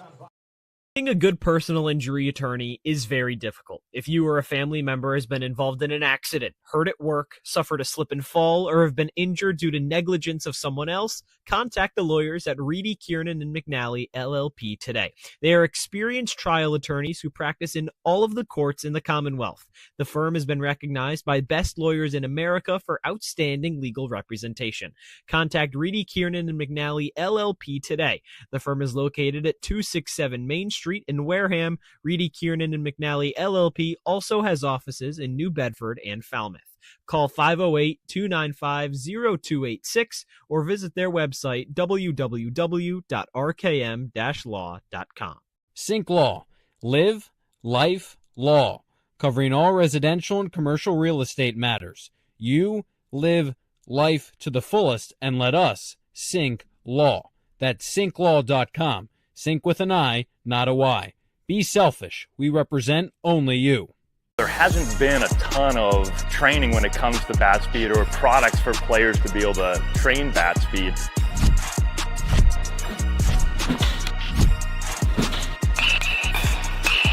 You can improve your bat speed and reach your goals working 10 to 15 minutes a day on this a couple of times a week. That's a no-brainer for every player. For the first time this evening, the Gatemen find themselves down here at Gov Fuller Field, 3-2 against the Commodores. Colby Turner leads off the top of the 5th, still against Trevor Baumler out on the mound. Second at-bat for Turner, struck out. Back in the 2nd, takes a called strike 1 at the knees, and just a crazy at-bat. Go back to that pitch. He said it hit him. The umpires converse, and all of a sudden, possible hit by pitch turns into a foul tip into the glove of Harrison behind home plate. 0-1 pitch from Baumler. High fly ball into left field. Got way underneath of it. Wilson has plenty of time to settle under it and make the catch for out number 1. Well, it's funny, Corey, because we were talking about it and we were saying, well, there's no way this call can get, overturned. It just seemed like it was just going to be a strike, and then that was going to be it, and, continues, whatever. And no, he's not going to get hit by the pitch. Well, you're right. He didn't get hit by the pitch and ended up being a foul out. That was not the initial call either. Not So at it's all. just weird that all 3 of those options were at play there. Carnes swings at that first pitch. Hot shot to short. Lopez knocks it down on the backhand. Recovery throw to first is not going to be in time as Hunter Carnes comes up a little bit gingerly. He was running that out as fast as he could. He's walking back to the bag. Hopefully he's all right.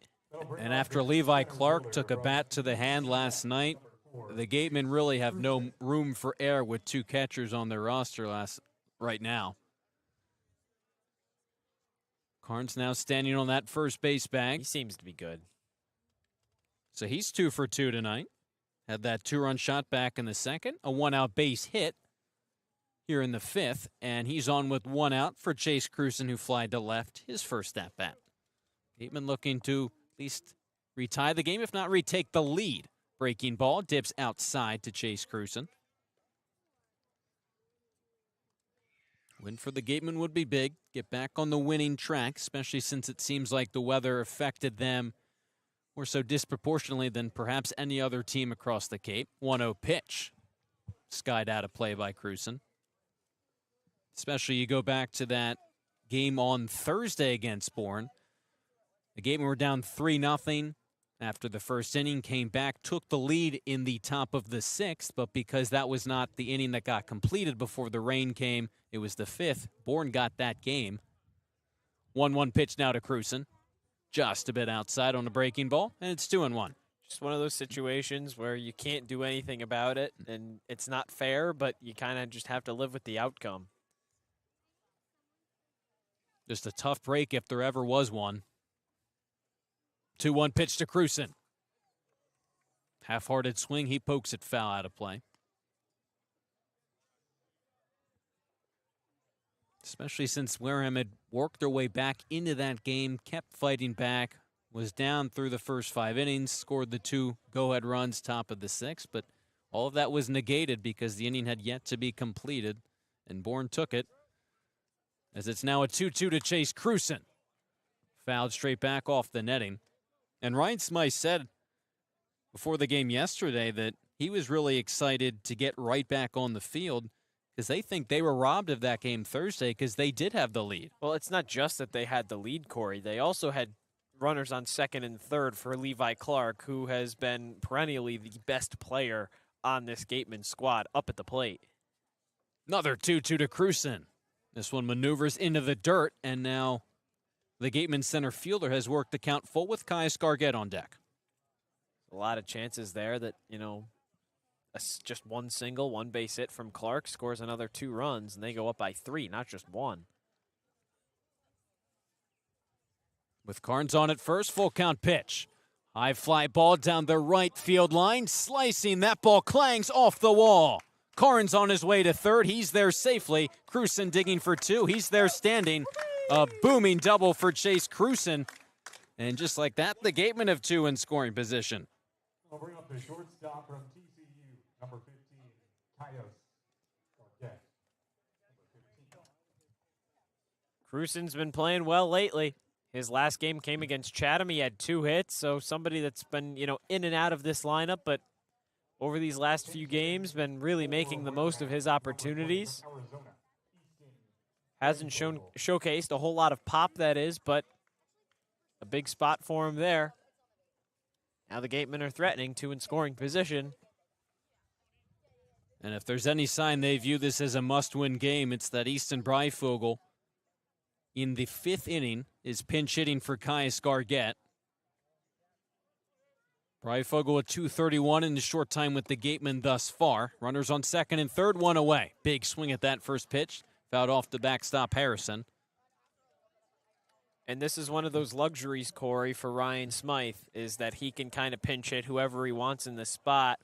Breifogel, primarily an outfielder, But you've got Colby Turner in right field, who's someone that's played the middle infield, even if he doesn't want to play short or can't really play short.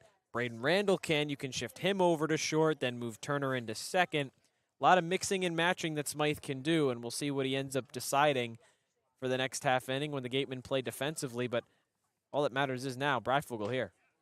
Big winding breaking ball that dips in there for a called strike two. The corners are in for the Commodores, up by a run. Middle infielders are back.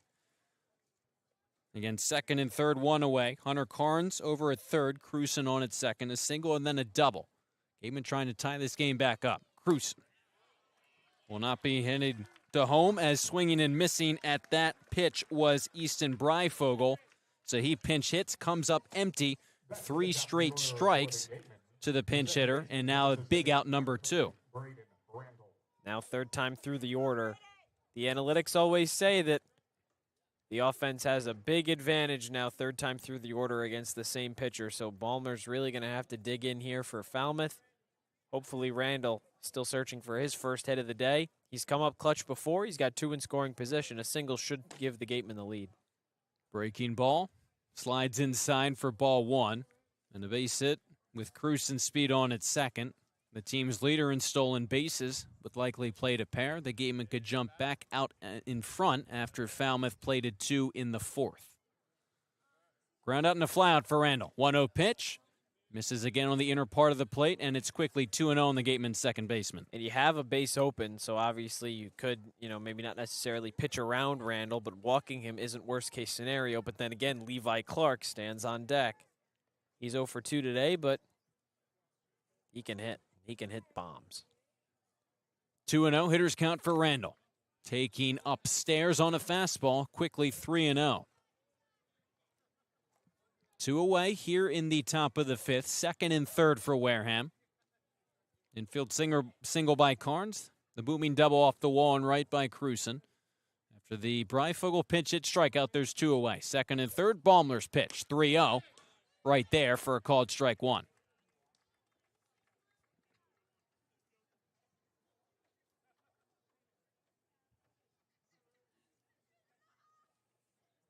Randall with 6 RBIs so far this summer. 2 waiting in the wings for him with 2 away. Top of the 5th. 3-1 now.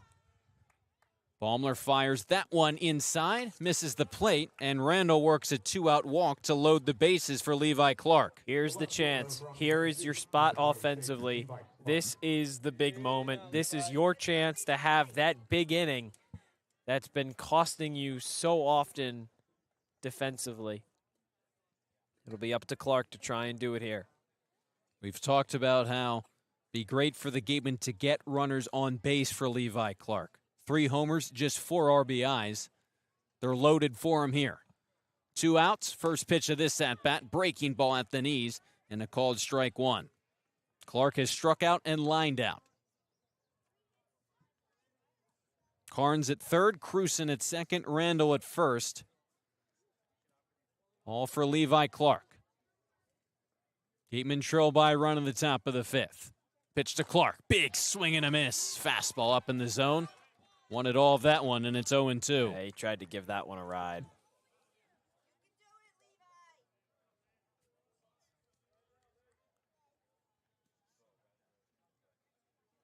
Big spot in this game. The Gatemen trailing by a run. Bases loaded situation. Ballmer on the mound. The 0-2 to Clark. Rounded up the middle. Charging is Lopez at short. Throwing to first. Just in time to get Clark. And here comes Smythe.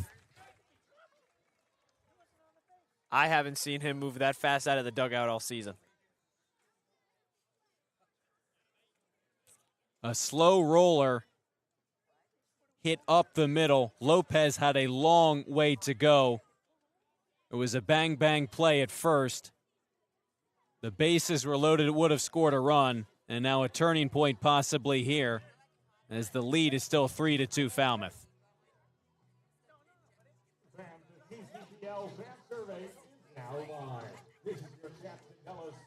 So a possible round goes against Wareham, and the lead still intact for Falmouth. Nothing for the Gatemen after they loaded the bases in the 5th. It's still 3-2 Falmouth.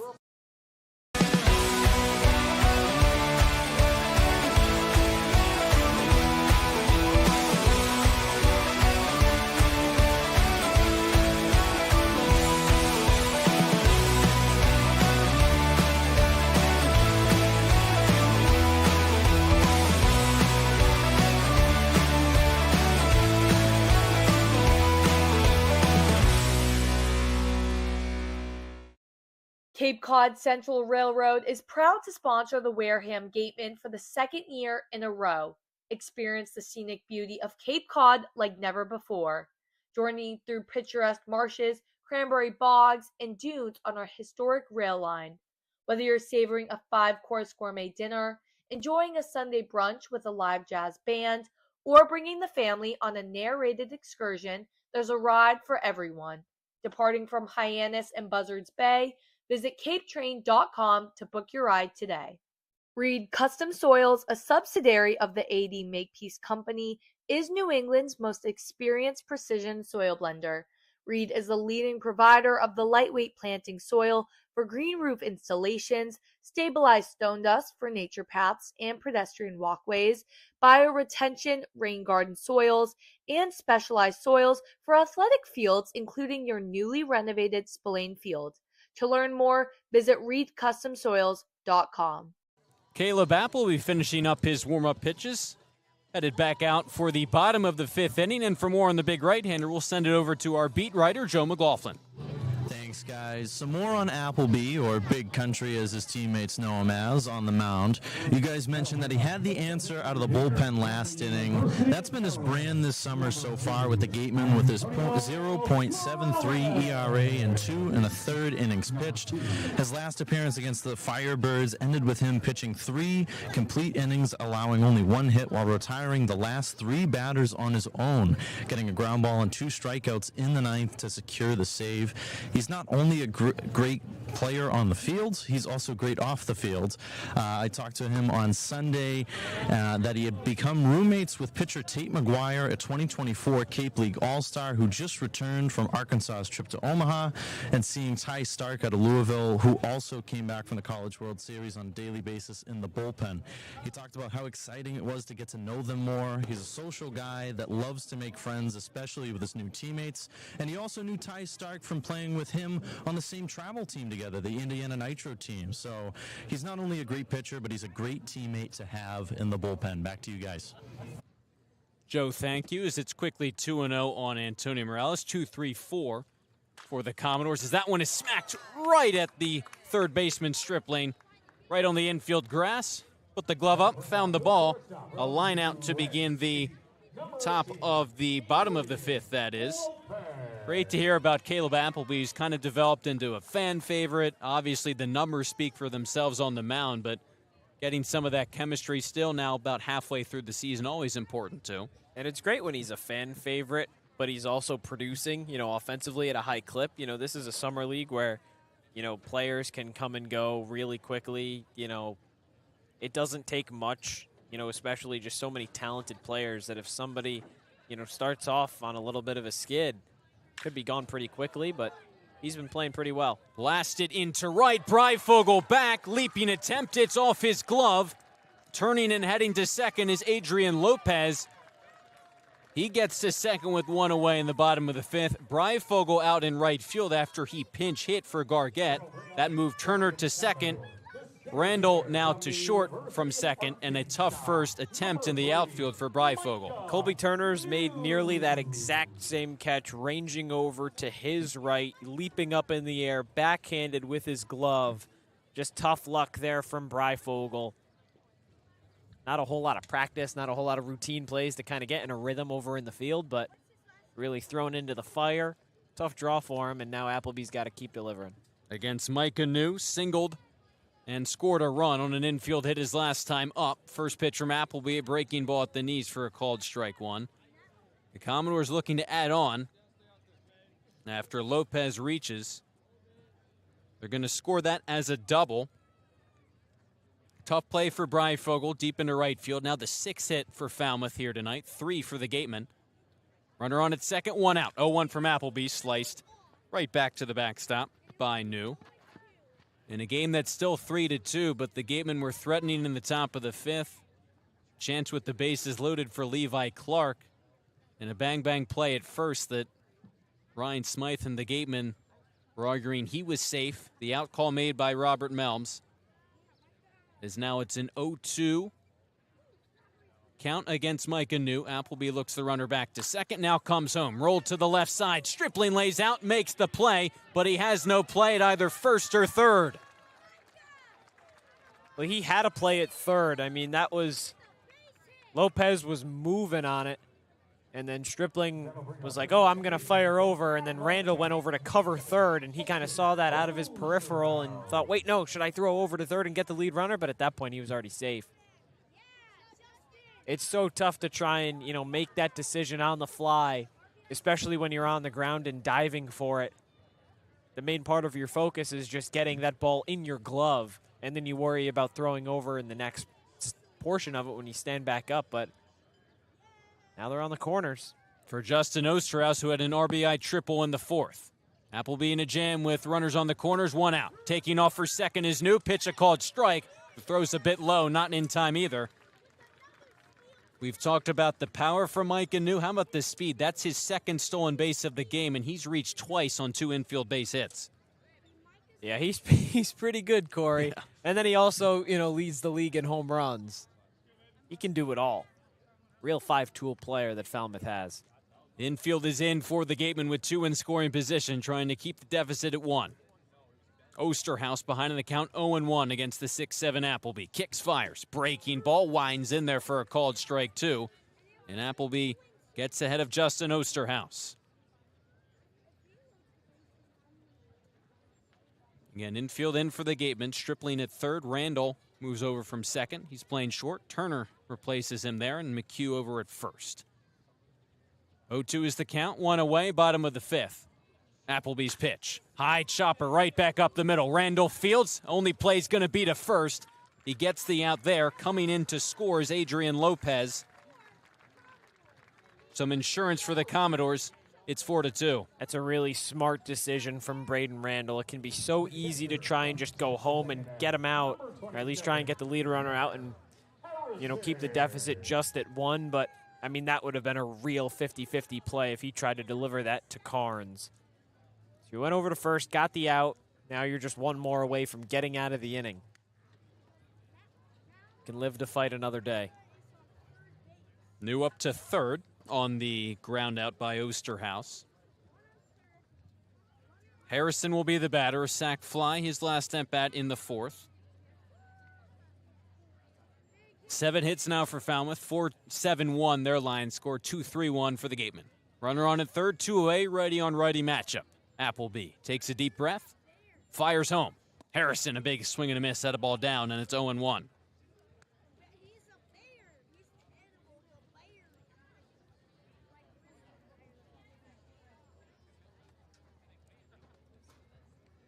The Commodores have scored in each of the past 3 innings, 1-2-1, dating back to the 3rd. 1 run so far in the bottom of the 5th. Appleby's 0-1, breaking ball out in front of it was Harrison. Bounces it foul down the third baseline, and it's 0-2. All right, well, now you're ahead 0-2, and Appleby's got some room to work here. 1 pitch away. Whatever you're most comfortable with, deliver it. Trying to limit the damage to just a run is Appleby. First full inning of work for the big righty. Runner on at third, 2 outs. 0-2 the count. Appleby looks in, kicks, delivers. Backing Harrison up on that pitch inside. And obviously there's been a couple of hits now this inning, but Lopez that hard double into right. Breifogel, nice effort, couldn't make the catch. Maybe a ball he says he comes up with, then knew the infield base hit. Still a pretty tough play in the field, though. Yeah, so Big Country's done some good work since he entered into this game. 0-2 pitch, caught on and missed, strike 3. Breaking ball by the swinging Harrison for out number 3. So Appleby limits the damage here in the 5th, but another run for Falmouth. They tack on the insurance run to move the lead to 4-2. As we move ahead to the back half of this game, Josh Richardson has you the rest of the way on Cape League TV. Comes to protecting your home, car, or business, trust the team that's been covering our community for generations. For personalized coverage and service that you can count on, the choice is easy. It's Morse, of course. Visit morseins.com today. A-Plus repairs smartphones, tablets, game consoles, and computers. Get it done right the first time. Sports Turf Specialties has set the standard for high-quality natural grass athletic field construction. As a full-service athletic field construction company, we specialize in design, build, and renovation of native soil, modified soil, and sand-based athletic fields. Our team will provide you with superior quality, expert guidance, and continuing support long after the completion of our project. We are proud to have built the infield for the Wareham Gatemen field. Go Gatemen!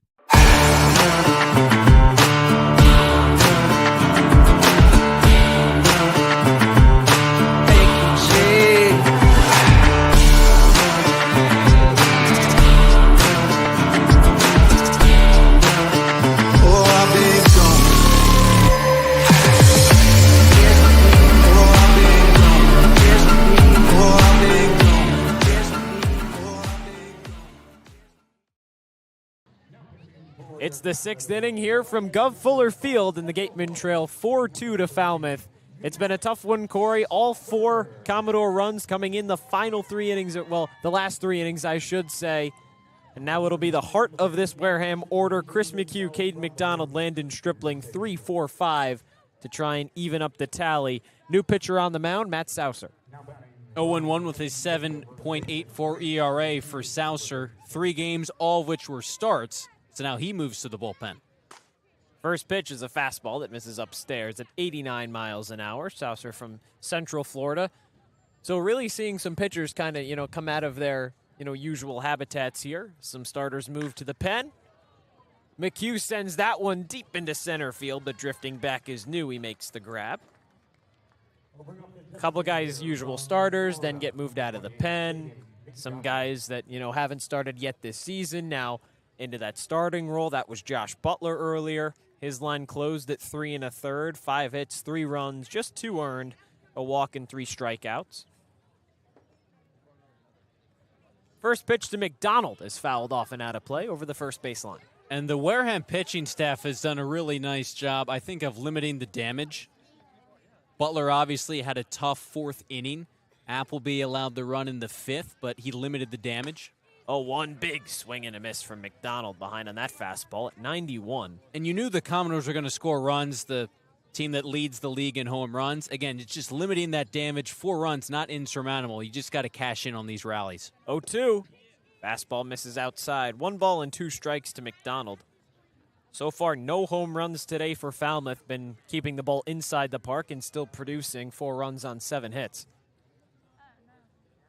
As now, Saucer deals. Big swing and a miss. Strike 3. McDonald goes down on 4 pitches for 2 outs here in the 6th. And if there's been a theme for the Commodores batting-wise, it's been that loud contact. I mean, we've seen it pretty much every inning, especially since the 3rd. They're getting the barrel on the baseball, and they have 7 hits, 4 runs. That kind of checks out. The Gatemen have just 3 hits. So, again, once they start to get runners on, they just have to capitalize. Half of those hits came in the 4th inning when they scored half of their runs. Landon Stripling takes a fastball upstairs. A single, a triple, sac fly, and then 2 more singles help score 2 of those 4 runs. Fastball misses outside on Stripling.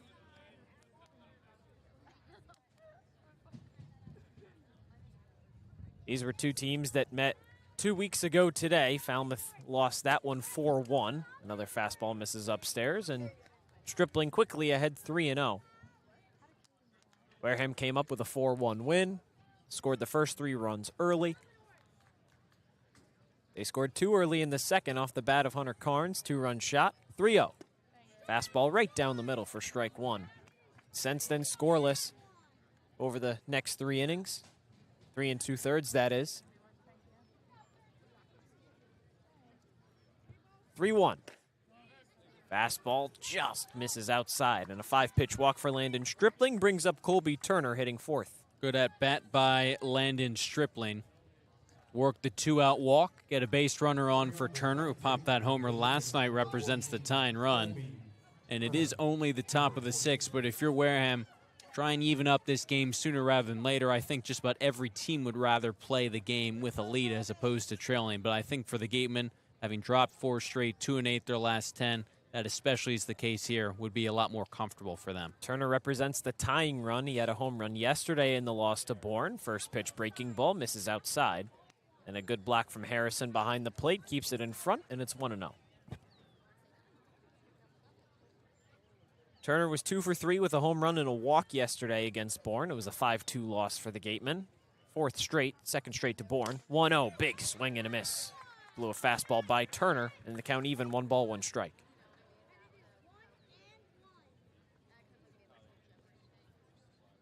He had a loud fly out over into left field in the 5th. Now back up an inning later in a 1-1 count. Turner drills that one over into left field, hugging the line, and it's down. Over by the wall. Misplay from Wilson. He now handles it. And a 2-out double from Colby. Turner moves Stripling to third, and the Gatemen have 2 in scoring position here in the 6th for Hunter Carnes. This is a really good sign from Colby Turner. The home run last night into the bleachers. That power has carried over into that at-bat. A booming double into left.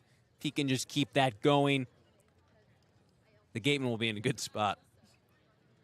And now you have Carnes, who's 2 for 2 today. Had that home run in the 2nd. Drilled that one into left field. First pitch fouls it off into the netting just beyond the backstop, and it's 0-1. And he didn't miss that homer by a whole lot either. Tough play for Wilson. He hit that on a line. The exit velo was there. Again, if Turner can get going, he has that power. It's just another option, a great option for Ryan Smythe with the versatility that Colby has. 0-1 to Carnes. Fastball misses outside. 1 ball, 1 strike on a catcher that's really been swinging a hot bat lately. Carnes started the season a little shaky, offensively that is, but over these last few games, he was 2 for 2 with 2 doubles and 3 walks against Harwich on Wednesday. 1-1, breaking ball misses downstairs. He was 0 for 1 with a walk in the shortened game against Bourne. He pinch hit yesterday, so only 1 at bat coming off the bench, a little difficult. Today he's 2 for 2. To have another catcher, especially when you have Levi Clark who can play in the outfield, move around, doesn't have to be behind the plate. 2-1, lined over into left field and down, is in for a base hit. Stripling scores, here comes Turner. He's in safely. Carnes rounds into second. And the Gatemen tie this game at 4. Hunter Carnes' 3rd hit of the day is a 2 RBI double. It's 4-4 here in the 6th. Yeah, right on cue with Hunter Carnes, that first homer of the summer back in the 2nd. He now has 4 RBIs tonight. It's really been impressive to see him work at the plate. Go back to that Harwich game. The 2 doubles were the opposite way to the right center field gap. This time he's gone down the line here tonight. Just what the Gatemen needed with 2 outs. Credit Stripling, Turner, and Carnes for that 2-out rally. And just like that, it's back tied at 4. Cruson fouls one off into the netting. And to your point about needing that production from the catcher spot, especially since Levi Clark is banged up right now with his hand being wrapped, not his throwing hand, but his left hand. But still, that's what he needs to catch. He was favoring it last night after he took that bat to the hand, and so Carnes really needed to step up. He has done more than that. That's why Carnes came in to pinch hit, was also a defensive replacement. Cruson takes a breaking ball down the middle, and he's behind 0-2. But when Clark can play in left field, he can play in the outfield. We saw him over at first against Bourne when that one was at Doran Park. He can move around. Carnes is primarily played behind the plate. Fastball misses upstairs. And Carnes did start in back-to-back games behind the plate, first catcher for Wareham to do so this summer. So he kind of showed you, I don't know how consistently we'll see him do that, but he showed you he's able to do that if you want to keep Levi Clark in the field. 1-2. Cruson fights it off and back up the middle. Over to Lopez, shifting over to the bag. Close play, but he makes it. Inning ends in the 6th, but not before the Gatemen tie this one up at 4, thanks to a 2 RBI double from Hunter Carnes. Home half coming up. Falmouth trying to retake the lead on Cape League TV. If you need to dig, lift, move, grade, clear, or cut, pump, weld, clean, light, and just about anything else, dial up the rental source for the newest and the most reliable equipment in New England. Staffed with equipment and construction experts. Milton Rents, your local source. You can make any bat feel lighter by adding a velo puck knob. Instead of having to go get a whole entirely new bat, you can simply add the puck to it. Players can use this with any bat. It's basically going to shift the weight of the bat a little bit more towards the hands. Players are able to hit the ball a lot harder just by simply adding the puck on.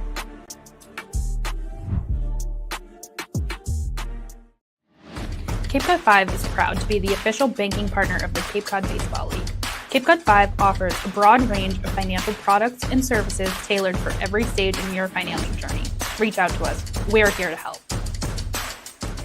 Sports Turf Specialties has set the standard for high-quality natural grass athletic field construction. As a full-service athletic field construction company, we specialize in design, build, and renovation of native soil, modified soil, and sand-based athletic fields. Our team will provide you with superior quality, expert guidance, and continuing support long after the completion of our project. We are proud to have built the infield for the Wareham Gatemen field. Go Gatemen! A walk and 2 hits helps the Gatemen plate 2 in the top of the 6th and now in the home half. Caleb Appleby trying to keep this game tied. It's 4-4. With the bottom of the Commodore order coming up, Ryan Zuckerman gets his first look at Appleby. The big right-hander takes a breath and delivers a first pitch breaking ball just below the knees for ball 1. Zuckerman, Wilson, Newstrom 7-8-9 in the Falmouth order. 2 hits between the 3 batters. Both of them came in the 4th inning. Appleby kicks and deals. His 1-0 is lined over to short. And a big muff there from Randall. Some difficulties over at that position prevent a throw over, and Zuckerman reaches safely. That one just kind of ate up Randall over at short. Now the leadoff man on here for Falmouth in the 6th. Yeah, there have been a couple of really tough but close and makeable plays over at shortstop. The first time Randall's gotten one of those tough plays kind of go against him right there. Gargett had a few before he was pinch hit for. And if you're the Gateman in a close play, even if these go down as hits and are bang-bang plays at the base, in a close game, coming in off of a 4-game losing streak, you're going to need to make those plays to win this game. Now Appleby out of the stretch. His first pitch to Wilson is a breaking ball that misses downstairs. It's the 2nd error of the game for the Gatemen. The first one came back to haunt him. A couple of those runs came in on behalf of that. That was in the 3rd inning. Could have been an inning-ending double play from Caius Gargett. Fumbled the ball. Sac fly, then helped score 1. That ball drilled over into right field. Opposite way goes Wilson. Zuckerman stops at 2nd. An error and a single, and Falmouth starting to move here early in the 6th.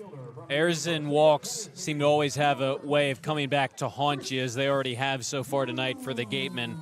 And it's a shame because Appleby could certainly pitch out of this, but I think this is the spot the Gatemen really wanted him in a tie game or with a lead, to really utilize his pitching ability and his holding ability to keep the game where it is. He's done great so far, but now you're in a tough spot. The error of the base hit, 2 runners on, and the Commodores coming right back. Well, it's something that he's done all year and done all year successfully.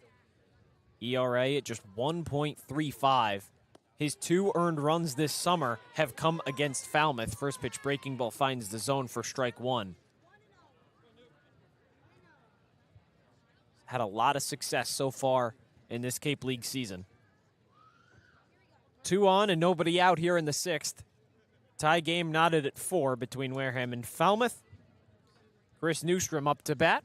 1-0, fouled off. And over down the first baseline, out of play. And you credit Appleby, because when some of these close plays have not gone the Gatemen's way, haven't been able to make them, he really hasn't backed down on the mound. The composures remain the same. He's still attacking the zone, and he's still doing his best to get outs to escape some of these jams and limiting the damage. Newstrom has walked and struck out so far tonight.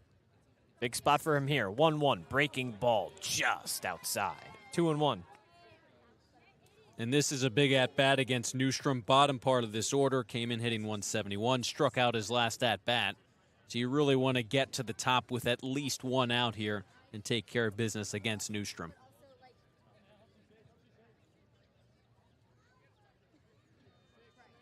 Appleby looks at 2nd, now goes home. And Newstrom fouls that one off into the netting, just over the backstop, and it's 2-2.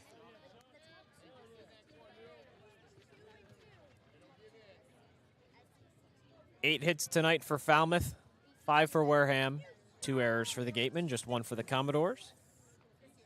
First 3 runs of this game came unearned, and since then, the next 5, and a little bit of a different story. Falmouth threatening here in the 6th, nobody out. 2-2, Applebay delivers home, fouled off. Newstrom clips it and hits him back in the thigh, and he steps back into the box to do it once again. Appleby at 28 pitches, 20 of them have been strikes. So that just really gives you a sense of how efficient he's been in and around the zone. And that's why he's been so great as a pitcher, because he's not going to issue a ton of walks. He's going to let his defense make some plays, but the other side of that is you can't come up with these plays cleanly. You're going to let base runners on with errors.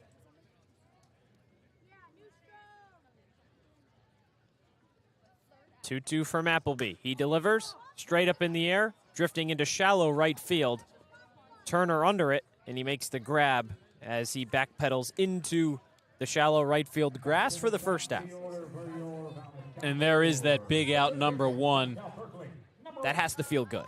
To get, when you get to the top of the order, to be able to have that first out. Settle down if you're Appleby. Obviously, you had the error in the inning, then the base hit. You win a really good at-bat against Newstrom, who didn't go down quietly. A 6-pitch at-bat. You still have the righty-on-righty matchup now with Schmidt. That turns things over to the top of this Commodores order. 4th time through. Appleby delivers. Kicks and deals. First pitch, chopper over to third, foul and out of play.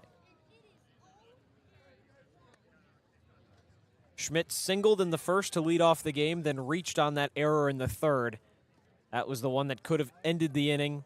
Antonio Morales followed it up with the sacrifice fly. That was the first run of the day for Falmouth. Then he popped out to short back in the 4th, and back up here for the 4th time in the 6th. Behind 0-1, Appleby checks on second, looks over, and now delivers home. Chopper over to third. Short, rather. Randall to second for 1. And now that one flies out of play. Colby Turner tried to deliver it back to third base. And here comes a run to score. Zuckerman into home, and Falmouth retakes the lead. What a wonky play from the Gatemen. Cory, I'm not 100% sure I know what Turner was thinking in that spot. But nonetheless, that scores a run.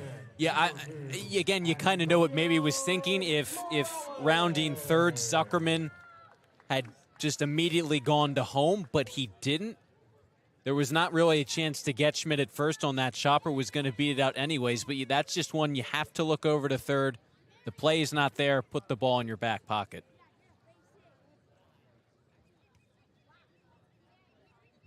First pitch to Morales is chopped foul and hits the light pole over in left field.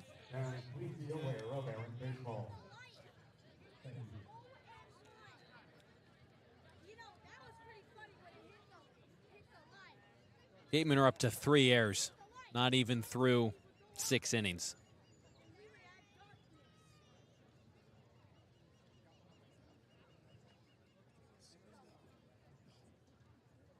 A 1. Fouled off. Out of play again. So now Morales behind 0-2. And it wasn't even that throw was, offline, but Stripling didn't even look ready for it over at the bag either. I mean, that was just... It's a tough break. Turner's been in right field, just his second inning defensively at second, but it's a tough break for him. 0-2, fastball misses upstairs. Listen, you always appreciate the unexpected play at the unexpected time, and out there gets you out of the inning, but obviously you just have to have that awareness, not to make that throw. Again, just put it in your back pocket. You get an out, second out of the inning. Appleby hopefully pitches you out of the jam, but now you're down by a run again. 1-2, fastball, swing and a miss. Appleby gets out of the inning, but another error helps score the go-ahead run for the Commodores. 5-4 Falmouth lead entering the final 3 innings of play here from Gov Fuller Field. Wareham-based AD Makepeace Company, founded in 1854, is North America's largest cranberry grower and recognized leader in environmentally responsible real estate development and land stewardship.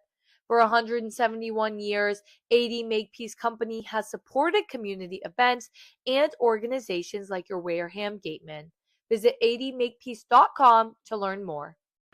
Here at the Mass State Lottery, we're known for our monster wins.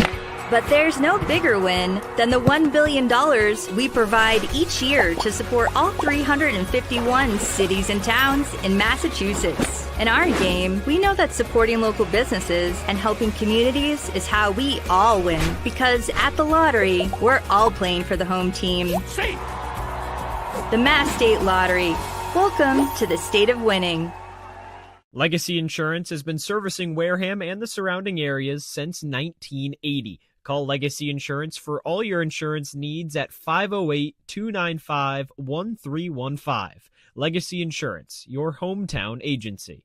As the sponsor of tonight's game, PCT Federal Credit Union is proud to root for the home team. We're thrilled to offer great rates on auto loans, home equity lines of credit, and so much more. Visit us on Cranberry Highway in West Wareham. A busy 6th inning from Gov Fuller Field. The Gatemen tie it in the top half of the 6th. Falmouth retakes the lead in the home half. It's 5-4 Commodores with just 3 innings left to play. Alongside Cory Miller, I'm Josh Richardson. It'll be 9-1-2 here for the Gatemen. Breyfogle, Randall, and Clark. Matt Saucer's 2nd inning of action starts in just a few moments. Cory, just a wild play to score that Falmouth run back in the 6th. Wild play, just sort of something none of us expected to see. Certainly Lennon Stripling didn't expect to see that throw coming. First pitch over to Breyfogle is grounded deep in the hole for Lopez. Tosses over to first base, but not in time. Breyfogle has the wheels. He showcases them off right there. An infield single to start off the 7th. No really chance for Lopez to make that play. Credit him, was hard hit into the hole. Had a long way to go just to get there, but with Breyfogle's speed, never really a chance. Even with a good throw to get him, just lots of speed on base, and that's who you want standing on at first to lead off the inning. Breyfogle entered the game as a pinch hitter for Caius Gargett, took over in right field. First pitch to Braden Randall misses up and away. And this is the tough thing with theirs, maybe you don't have a couple of those errors in the bottom half of the 6th. Now you're playing to take the lead. Now you're just playing, at the very least, to tie this game back up. 1-0 to Randall. Fastball right down the middle, strike 1. Gatemen have trailed since the 4th inning. Led 2-0 off of that 2-run home run from Hunter Carnes into left field back in the 2nd. And since then, Falmouth slowly but surely crept in, took the lead. 1-1. Randall hits one over into right field, and hanging up in the air to make the grab is Newstrom. Good jump from the right fielder for the first out here in the 7th. Good contact from Randall, you said it. Newstrom got a good jump with that ball kind of slicing towards the right field line. The Gatemen continue to swing things pretty well here tonight. They're up to 6 hits, just 2 fewer than the Commodores. So they've remained right in this game, and they've tried to battle back after some blunders on the defensive side. Just gets harder as those defensive mistakes continue to mount, but a chance for Levi Clark now. 3 errors as that one plunks Clark in the back. First pitch in this at-bat from Saucer. Clark on with a hit-by-pitch, but definitely a couple other ways that he would like to reach first base instead of that one. 2nd straight game with a hit-by-pitch. Yeah, he can't catch a break. You add that in with the fact that he took that back swing to the hand behind the dish last night, exited the game ultimately. It never feels good when you're hit by a pitch.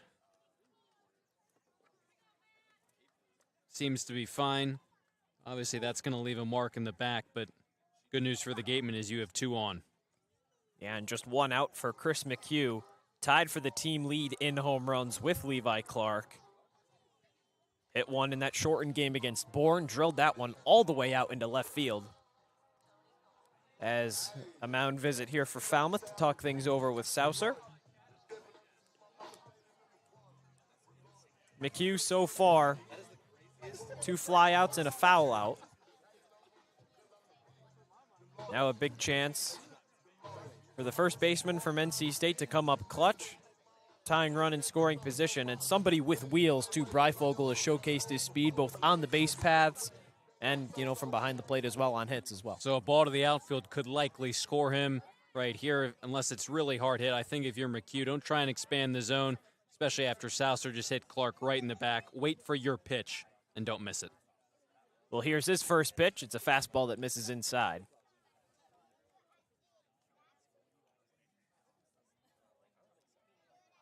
Souser came in with a 7.84 ERA in just 10 1/3 innings pitched. 1 home run allowed, 9 earned runs. Delivers his 1-0. Chopper over to third, stays in play, steps on the bag as Schmidt fires over to first base in time. 5-3 double play ends the inning, and Falmouth escapes what could have been a possible rally for the Gatemen. It's still 5-4 Commodores entering the home half of the 7th as we get ready to stretch from Gov Fuller Field. At the Mass State Lottery, we know there's no bigger win than the $1 billion we provide each year to support all 351 cities and towns in Massachusetts. Now that's how we all win. The Mass State Lottery. Welcome to the state of winning. If you can dream it, if you can cruise in it, if you can summer in it, fish from it, or take it for a day at the beach, we can protect it. The Baldwin Group. Protecting the possible. Finding a good personal injury attorney is very difficult. If you or a family member has been involved in an accident, hurt at work, suffered a slip and fall, or have been injured due to negligence of someone else, contact the lawyers at Reedy, Kiernan, and McNally, LLP today. They are experienced trial attorneys who practice in all of the courts in the Commonwealth. The firm has been recognized by Best Lawyers in America for outstanding legal representation. Contact Reedy, Kiernan, and McNally, LLP today. The firm is located at 267 Main Street in Wareham. Reedy, Kiernan, and McNally, LLP also has offices in New Bedford and Falmouth. Call 508-295-0286 or visit their website, www.rkm-law.com. For a good piece of glass, call Abby, located at 3 Tyler Ave in East Wareham. Call Abby Glass and Locks about getting a free quote for your windows, doors, locks, and other glass needs. Central Railroad is proud to sponsor the Wareham Gatemen for the 2nd year in a row. Experience the scenic beauty of Cape Cod like never before. Journey through picturesque marshes, cranberry bogs, and dunes on our historic rail line. Whether you're savoring a 5-course gourmet dinner, enjoying a Sunday brunch with a live jazz band, or bringing the family on a narrated excursion, there's a ride for everyone. Departing from Hyannis and Buzzards Bay, visit capetrain.com to book your ride today.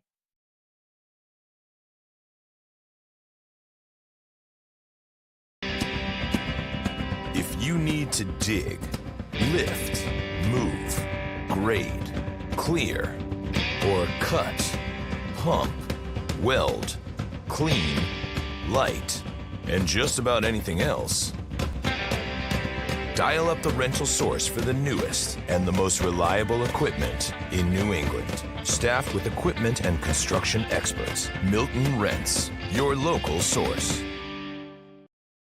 Caleb Appleby pitches 2 2/3 innings of 2-run baseball, 1 of them earned. And in comes Lazaro Calera. 5-4 Falmouth lead entering the home half of the 7th for his first inning of action. He last pitched back against the Mariners a couple nights ago. Had a really good 8th inning. Clean sheet. And then obviously came back out for the 9th. That's when the wheels started to fall off. The Mariners scored the tying 2 runs in that frame. So Calera, the blown save, 2 innings pitched, 2 earned runs. Looked really good through the first 4 or 5 batters, and then everything just kind of fell apart. 3 hits allowed, issued a walk.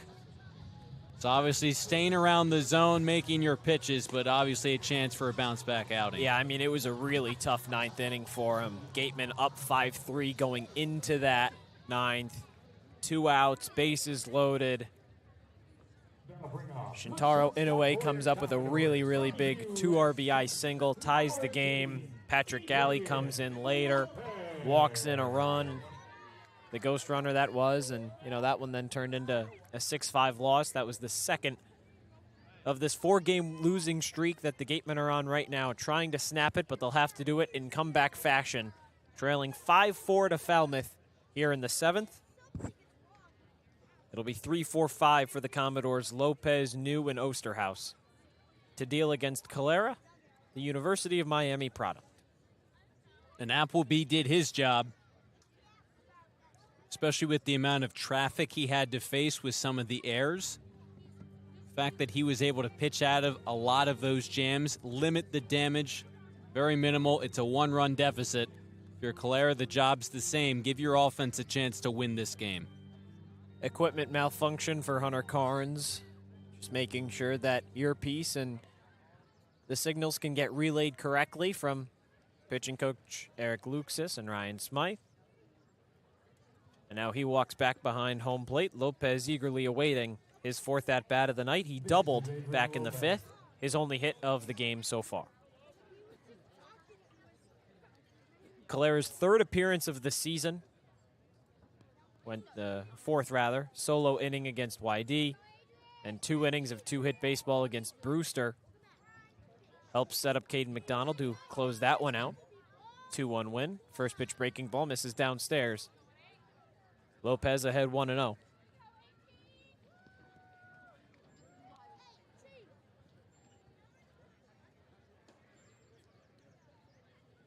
Calera deals. Ball, fastball, skips in the dirt.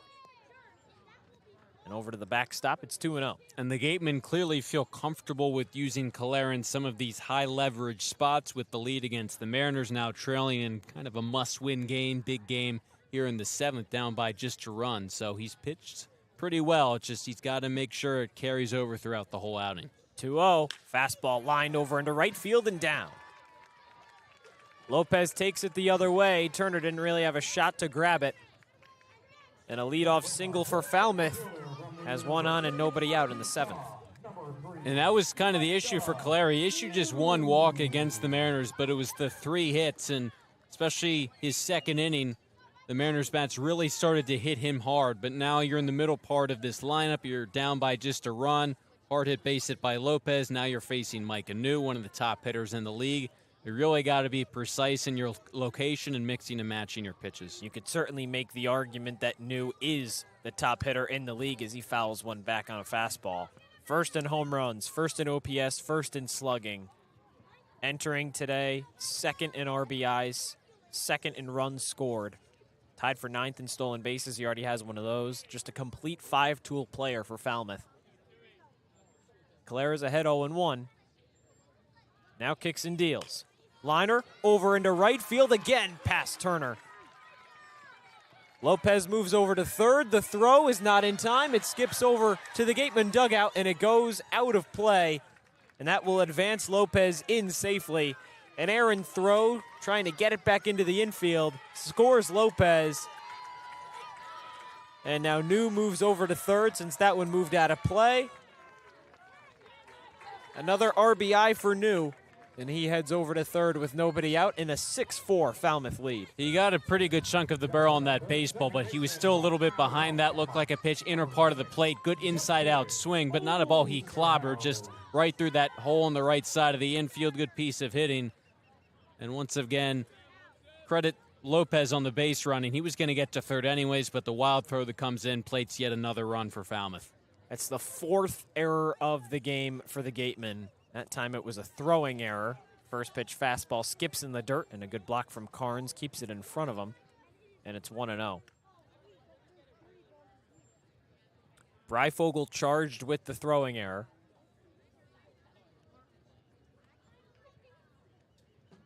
Now New stands on 3rd, 90 feet away for making it a 3-run game. 1-0. Line back up the middle and through the infield.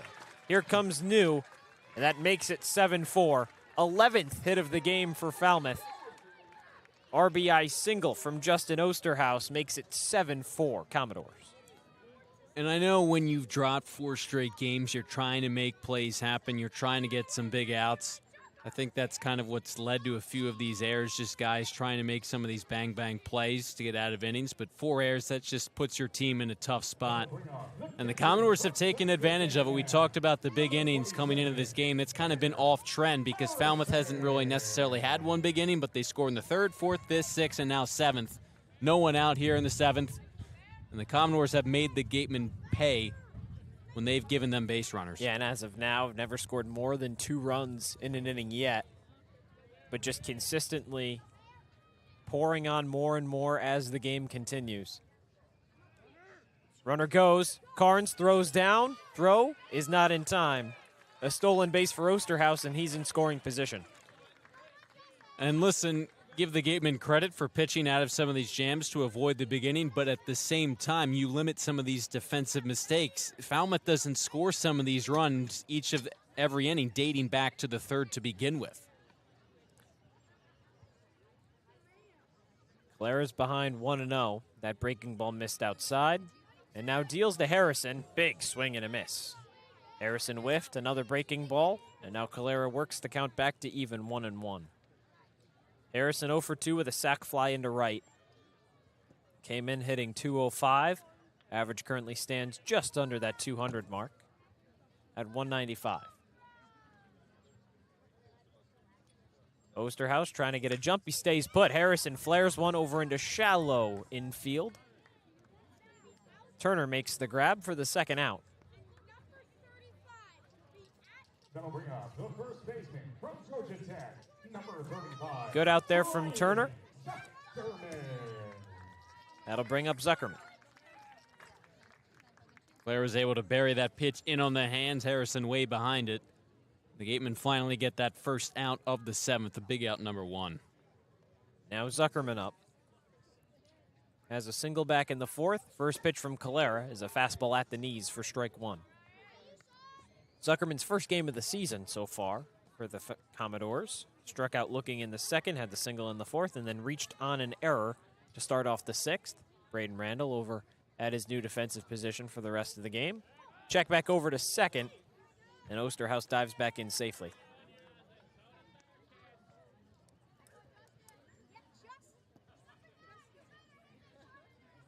(7-4) Falmouth lead here in the 7th. Commodores have already plated 2 with another in scoring position. 1 out, 0-1 count for Calera. Dealing to Zuckerman. Breaking ball takes it low. This is one of those games, Cory, that Wareham scored early, lost the lead, tied it back up.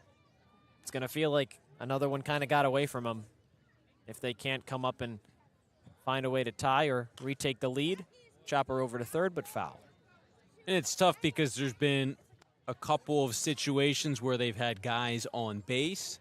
Go back to that bases loaded situation with Levi Clark. Some say he beat out that fielder's choice, but again, situations where they didn't drive in runners when they had guys on base. That'll come back to haunt them, but couldn't keep the deficit at just 1. 1-2 to Zuckerman.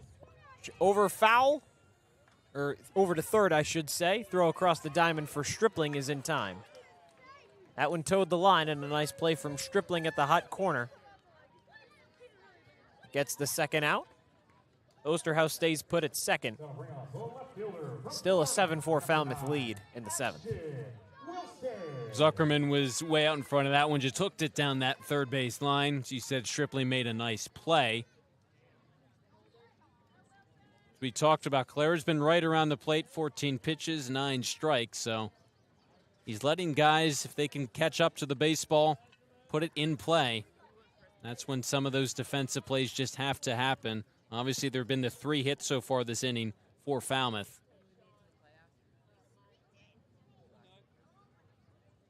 Just keeping the deficit now at 3, trying to prevent it from snowballing any further. Clara allowed the 3 straight singles. Now back-to-back outs. Trying to get out of the jam. Runner goes. Carnes throws down to 3rd.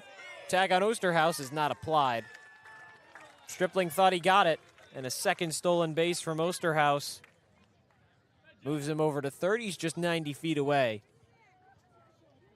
from representing what could be Falmouth doubling up Wareham here in the 7th. Stripling really got that tag down quickly, but a good enough jump by Osterhaus was in definitely ahead of the tag, and he's 90 feet away. 0-1 to Wilson. Breaking ball, swing and a miss. Breaking balls look strong from Cory. He's located pretty well. He's gotten some swings and misses. He's looked definitely more comfortable as this inning has progressed. A lot of loud contact across the first 3 batters. Harrison and Zuckerman not as much so since. 0-2, 2 outs. Runner on third. Calera kicks and deals. Fouled off. Over to first base and out of play. And he's mixing and matching his pitches right there. Well, went with the breaking ball down below the knees. Wilson swung and missed. Then that fastball up in the zone. He was late on it, so it gives you options if you're Calera with no balls on him. Go with that curveball once again or try and challenge him up in the zone with the fastball. Still ahead 0-2. Fouled off. Wilson stays alive. 2 hits today. This is just his 2nd game of the season, Cory. First one came yesterday. He was 0 for 3 with 2 strikeouts. Today he's 2 for 3 with 2 singles.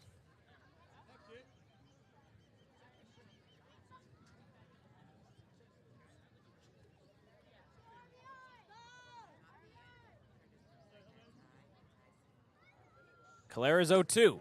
Fastball upstairs, got him swinging. Calera gets out of the inning, but another 2 runs come in to score for Falmouth. It's a 7-4 Commodores lead with just 2 innings to go on Cape League TV. Comes to protecting your home, car, or business, trust the team that's been covering our community for generations. For personalized coverage and service that you can count on, the choice is easy. It's Morse, of course. Visit morseins.com today. A-Plus repairs smartphones, tablets, game consoles, and computers. Get it done right the first time. Sports Turf Specialties has set the standard for high-quality natural grass athletic field construction. As a full-service athletic field construction company, we specialize in design, build, and renovation of native soil, modified soil, and sand-based athletic fields. Our team will provide you with superior quality, expert guidance, and continuing support long after the completion of our project. We are proud to have built the infield for the Wareham Gatemen field. Go Gatemen!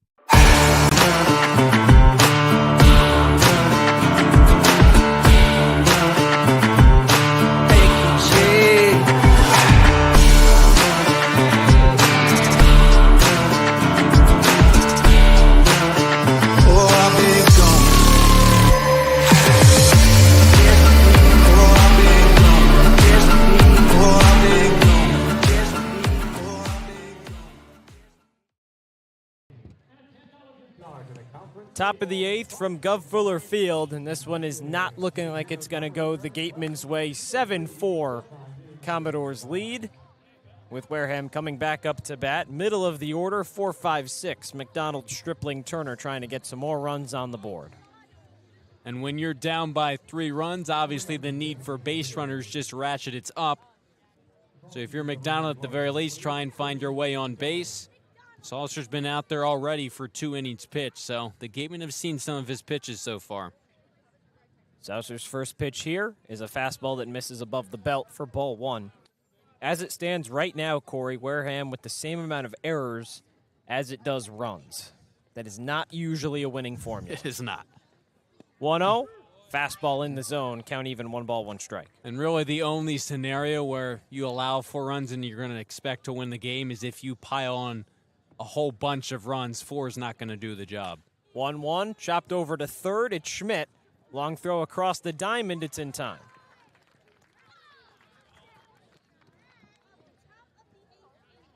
Number 17, Landon Stripling for the Gatemen.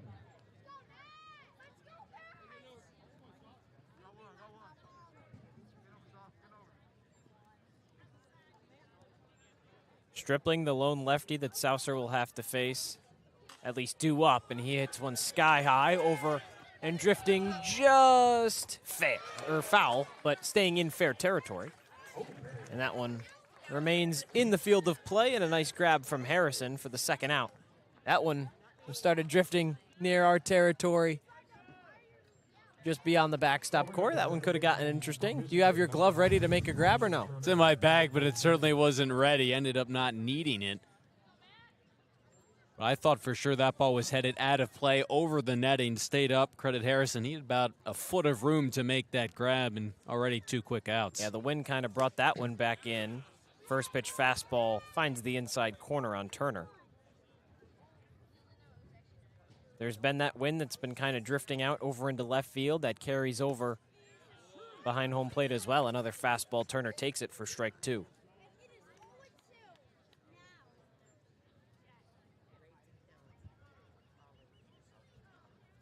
Delivery home, liner back up the middle, and Turner has his second hit of the day. He's hitting the ball hard as Colby Turner. That double back in the 6th, and then that base hit right back up the middle. Looked like a breaking ball, stayed with it. Went right back up the middle. Good timing from Colby Turner. And it would be a really positive sign for the Gatemen to see him swinging the bat consistently. Gives them an option with some pop, as we've talked about, batting from the right-hand side. And keeping the inning alive for a guy who's 3 for 3 is a good thing. First pitch to Hunter Carnes, takes a fastball down the middle. Through all of this, Cory, be ignorant to mention that Carnes, triple away from the cycle, home run, back in the 2nd, a single in the 5th, and a double in the 6th. Here he is in the 8th. 0-1, big swing and a miss. Would love to see him try and showcase those wheels. You hit it out to maybe right center field. Maybe if it kind of sliced just fair down the right field line, maybe he's got a chance. Or if someone makes a diving play in the outfield, it gets by him. 0-2. Hits that one foul and drifting all the way out of play down the left field line. He just turned on that thing. And you could hear the contact. He got a hold of it just a little bit out in front after he was behind on a fastball, over-adjusted just a tad, but you can see the confidence that he has at the plate right now after the 3 for 3 performance so far tonight. He's still behind 0-2. Turner with a big lead over at first. Delivery home. Breaking ball. Misses inside. Good take on a really close pitch after a couple fastballs. Souser tried to pull the string on a nice breaking ball, outer part of the plate. Again, Carnes has had some really nice at-bats to set himself up. 1-2. Chopper over to third. That's Schmidt again. Across the diamond, it's in time. 2-out single from Colby Turner. He's left stranded. And now the Gatemen down to their final 3 outs. But first, a chance for Falmouth to tack on a few more. Home half of the 8th coming up from Gov Fuller Field on Cape League TV.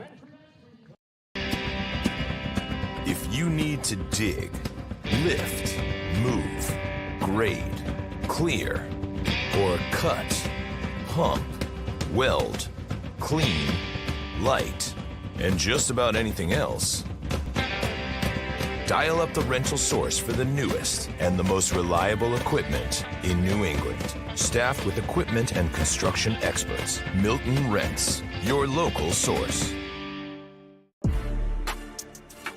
You can make any bat feel lighter by adding a velo puck knob. Instead of having to go get a whole entirely new bat, you can simply add the puck to it. Players can use this with any bat. It's basically going to shift the weight of the bat a little bit more towards the hands. Players are able to hit the ball a lot harder just by simply adding the puck on.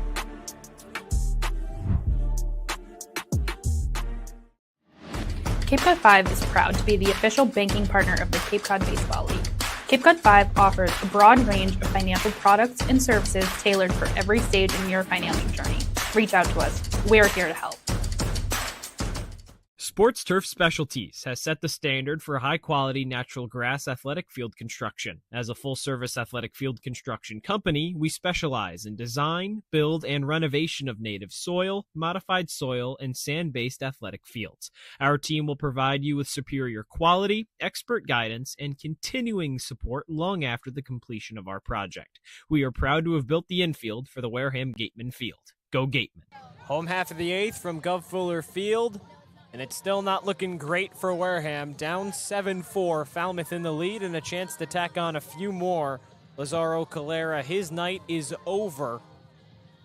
The right-hander went an inning, 3 hits, 2 runs, just 1 earned, and struck out 1 as well. In comes Griffin O'Connor, who may not be a familiar name to some who have maybe just started tuning into Gateman baseball this season. It's his first appearance, but a Gateman from last year as well in 2024. Started 4 games, pitched in 6 overall for Wareham last summer, 6.50 ERA, 13 earned runs in 18 innings, 9 walks, 10 strikeouts.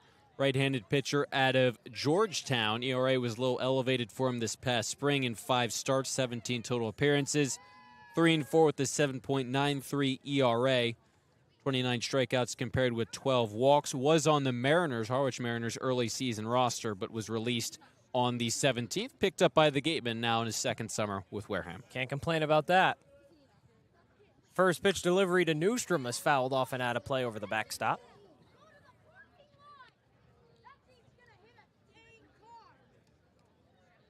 O'Connor pitched before Georgetown at Assumption, so he's moved around collegiately, similar to how he's been this summer as well. Now ahead on Newstrom, 0-1. Fastball misses downstairs, skips past the glove of Carnes, and the count even, 1 ball, 1 strike. 9-1-2 for the Commodores here in the 8th. Schmidt on deck, followed by Morales.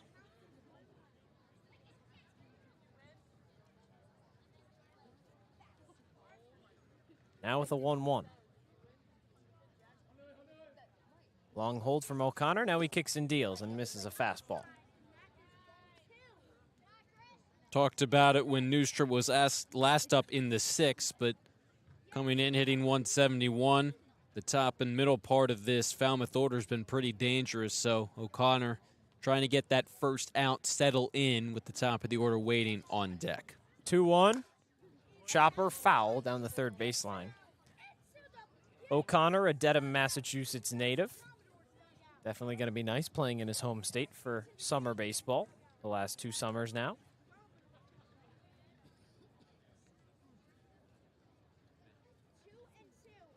This is his 3rd summer now in Cape Cod, Cory. Was in Hyannis in 2023 and now Wareham for the last 2 seasons. You mentioned Harwich as well.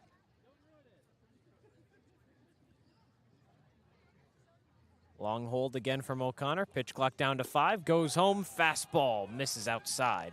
And a payoff pitch coming up to Newstrom. It's 3-2. We've seen a bunch of somewhat newer arms to the Gatemen this summer. And Tommy Skelding pitching last night. TJ Schlageter the other night out of Louisville. The nice thing with O'Connor is more or less you hope the Gatemen kind of get a sense of what they can get out of him. The familiarity of the team and of the Cape as well. Payoff pitch, lined over into center field, it's down. Cruson grabs it after a couple of hops, and another leadoff single here in the 8th for Falmouth.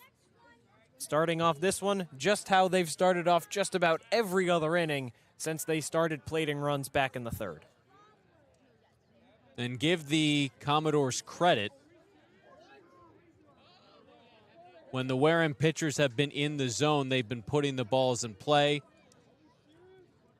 making Wareham make some tough plays. The hard contact has continued, but right now we're having some discussions between both of these dugouts and home plate umpire Rick Antonio.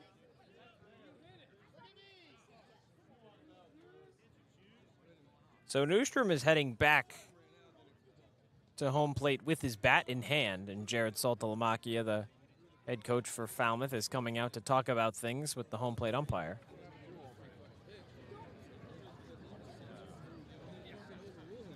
As soon as that ball left the bat, the Wareham dugout piped up about something. I'm not sure specifically what it was about the bat, about the hit itself. And then it was nowhere near foul territory. No. I mean, it was right, back up the middle and landed just in front of Cruson in center. I mean, if it's a catcher's interference, he'd be on first anyway. If it was, any sort of a batter's interference, then he would be ruled out.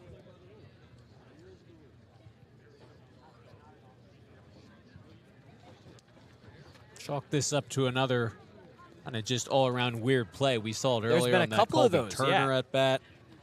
And Colby, now we're going to get another conference. Colby Turner was ruled, he thought that he was hit on the hand, and the 3 umpires gathered together, and we kind of thought, well, no way that they can overrule. It was originally, just called a strike. And it was called a foul tip for a strikeout. Now we'll see what's going on here. 3 umpires converging. It seemed like whatever the conversation is about revolved around the bat from Newstrom. Looked like the bat boy grabbed another one, brought it back out to him as he was coming back to the plate. But just an interesting situation, a base hit into center field, now being called back, at least as of now, to seemingly face another 3-2 pitch. Yeah, I mean, not usually the type of play that seems that...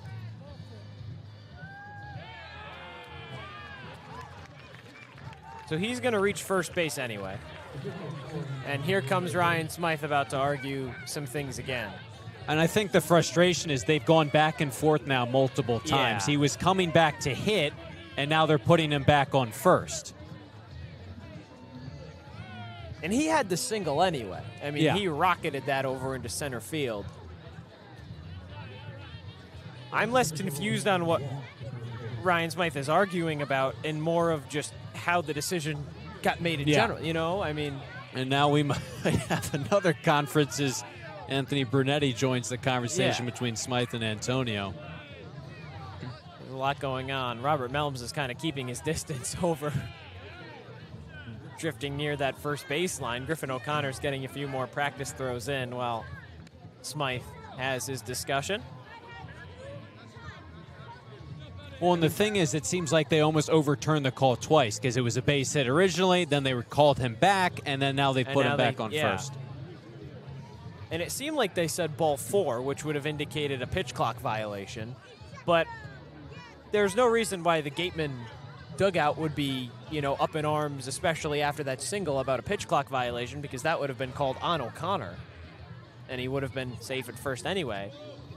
Just seems like a really weird thing that, you can kind of overrule or call without, any sort of instant replay or anything like that to really break it down. Been a couple of those times where usually in a lot of cases you would see the call in the field stand, and today has really just not been one of those cases. No, because it's tough to overturn some of these unless maybe it's a hitter violation on the hitter's clock. But we haven't seen a lot of those. Again, you would think that'd be definitive, though. Either he took too much time or he didn't. Yeah. And this has been a prolonged conversation between Ryan Smythe and Anthony Brunetti and Rick Antonio. And he's been frustrated. We've talked about some other calls, especially going back to that Colby Turner at bat. Yeah, today, there's just a lot of frustration that feels like it's been building and mounting over these last few games and days, whether that be, some umpire scoring decisions, whether it be some things that were completely out of teams and, umpires' controls with Mother Nature. Gatemen definitely feeling like, for lack of a better term, they got cheated out of a potential win against Bourne a couple days ago. Up in the 6th, inning wasn't finished, had that rally, and then game gets called, goes back to the last completed inning, check back over to first base, and it gets away. Errant throw from O'Connor. Newstrom at second, now he turns for third, and he's in safely, and he holds up at the bag. O'Connor tried a quick throw, and McHugh just not ready for it, but also just very far out of his throwing lane, and the 5th error of the game for Wareham puts a runner 90 feet away with nobody out in the 8th. And now we see Ryan Smythe out on to the mound to talk things over with O'Connor. Typically, if there's a mound visit, it's Luxus, whether it's a pitching change to talk things over. I don't know if we've ever seen Ryan Smythe head out to the mound in a spot like this. No. I don't know if that's ever happened before. And just to go back to the frustrations, listen, he obviously wants to win as much, if not more than anyone, and you're going to fight for any advantage for your team to have, whether it's having a runner on at first or not. You're down by 3. You have one last chance in the top of the 9th. You want to give your team every single advantage, no matter big or small it is, and he's going to continue to fight for his guys. And as you said, just another tough break defensively. O'Connor had to sit around a while after that conversation between both teams on that hit by Newstrom, and then kind of just back into the swing of things. Just an errant throw, and this almost looks more like a pep talk from Ryan Smythe to some of his guys. This is the 5th game in 5 days for the Gatemen since that off day on Monday. It started off with a loss to Chatham. Chatham was, at that time, the worst team in Cape Cod record-wise. And now Ryan Smythe has been tossed out of the game after a discussion with home plate umpire Rick Antonio. And I think that's why you saw him as soon as that ball got away. He was out onto the gravel to go back out to the mound. That's why he, I think, went back out to the mound. He wanted to get the rest of what he had to say off of his chest. So he's out. Robert Melms, the first base umpire, escorting him back to the Gateman dugout in just what a wild and wacky turn of events here in the 8th inning. Just so strange. As I was saying, though, Cory, Chatham goes up 9-0. That's the worst team across all of Cape Cod record-wise at the time. Takes a 9-0 lead. Wareham loses 11-6. The following day, you're going against Harwich. Gatemen up 5-3, 2 outs in the 9th inning. 2 RBI single ties the game. You lose in extras. Following day against Bourne, you're up in the 6th. You plate 2 runs in that inning. You're up by 1. Chance to threaten for more. Mother Nature comes down, storms out the rest of the game, goes to the last completed inning. You lose that one. O'Connor deals his first pitch. Big swing and a miss from Schmidt. And then yesterday, will they play, won't they play? No power at Spillane Field until 7:30, 7:45. Didn't know what was going to go on. Took a 1-0 lead, then you give up 5 runs in an inning. 0-1 breaking ball, flied into center field. Cruson charges, diving catch, he can't grab it. Here comes New, he scores. Now charging over to third, diving in safely is Clark Schmidt, or Carl Schmidt, I should say. It's just kind of been a night of wild plays and wild events, and certainly that continues right there. Cruson with plenty of speed had a chance to glove that, and then once it got by him, it rolled kind of into middle part of center field, and then since Cruson was into the dive, it looked like Levi Clark who had to come all the way from left field to try and make that play. Credit Schmidt, the awareness once that got by Cruson, to try and get to third, did so successfully, and Falmouth just continues to add on. Newstrom scores. Now Schmidt over to third, nobody out. And here's Antonio Morales. First pitch, breaking ball misses downstairs. It's just been a really, really bad week for the Gatemen, and it's all just kind of bubbling up here in Falmouth today. And you really accurately kind of summed up how it's been frustrating dating back to that Chatham game, and yeah, put it perfectly, boiled over. Morales hits that one sky high over into left field, and that one dumps in front of Clark. He lost it in the lights. Here comes Schmidt. He scores. Morales safe at first. And another single here in the 8th for Falmouth. It's 9-4 Commodores. And just another tough play. The Gatemen just can't buy a break. Morales certainly did not get a chunk of that ball. No, just kind of a lazy fly. Yeah, Clark just losing that ball, as you said, in the lights. And a tough break for O'Connor's first game. Now with Wareham this summer, there's still not an out here in the bottom of the 8th. 9-4 lead for Falmouth. Runs in every inning since the 3rd. First pitch fastball inside corner to Adrian Lopez. He's 2 for 4 so far tonight. 6 errors, 4 runs for the Gatemen.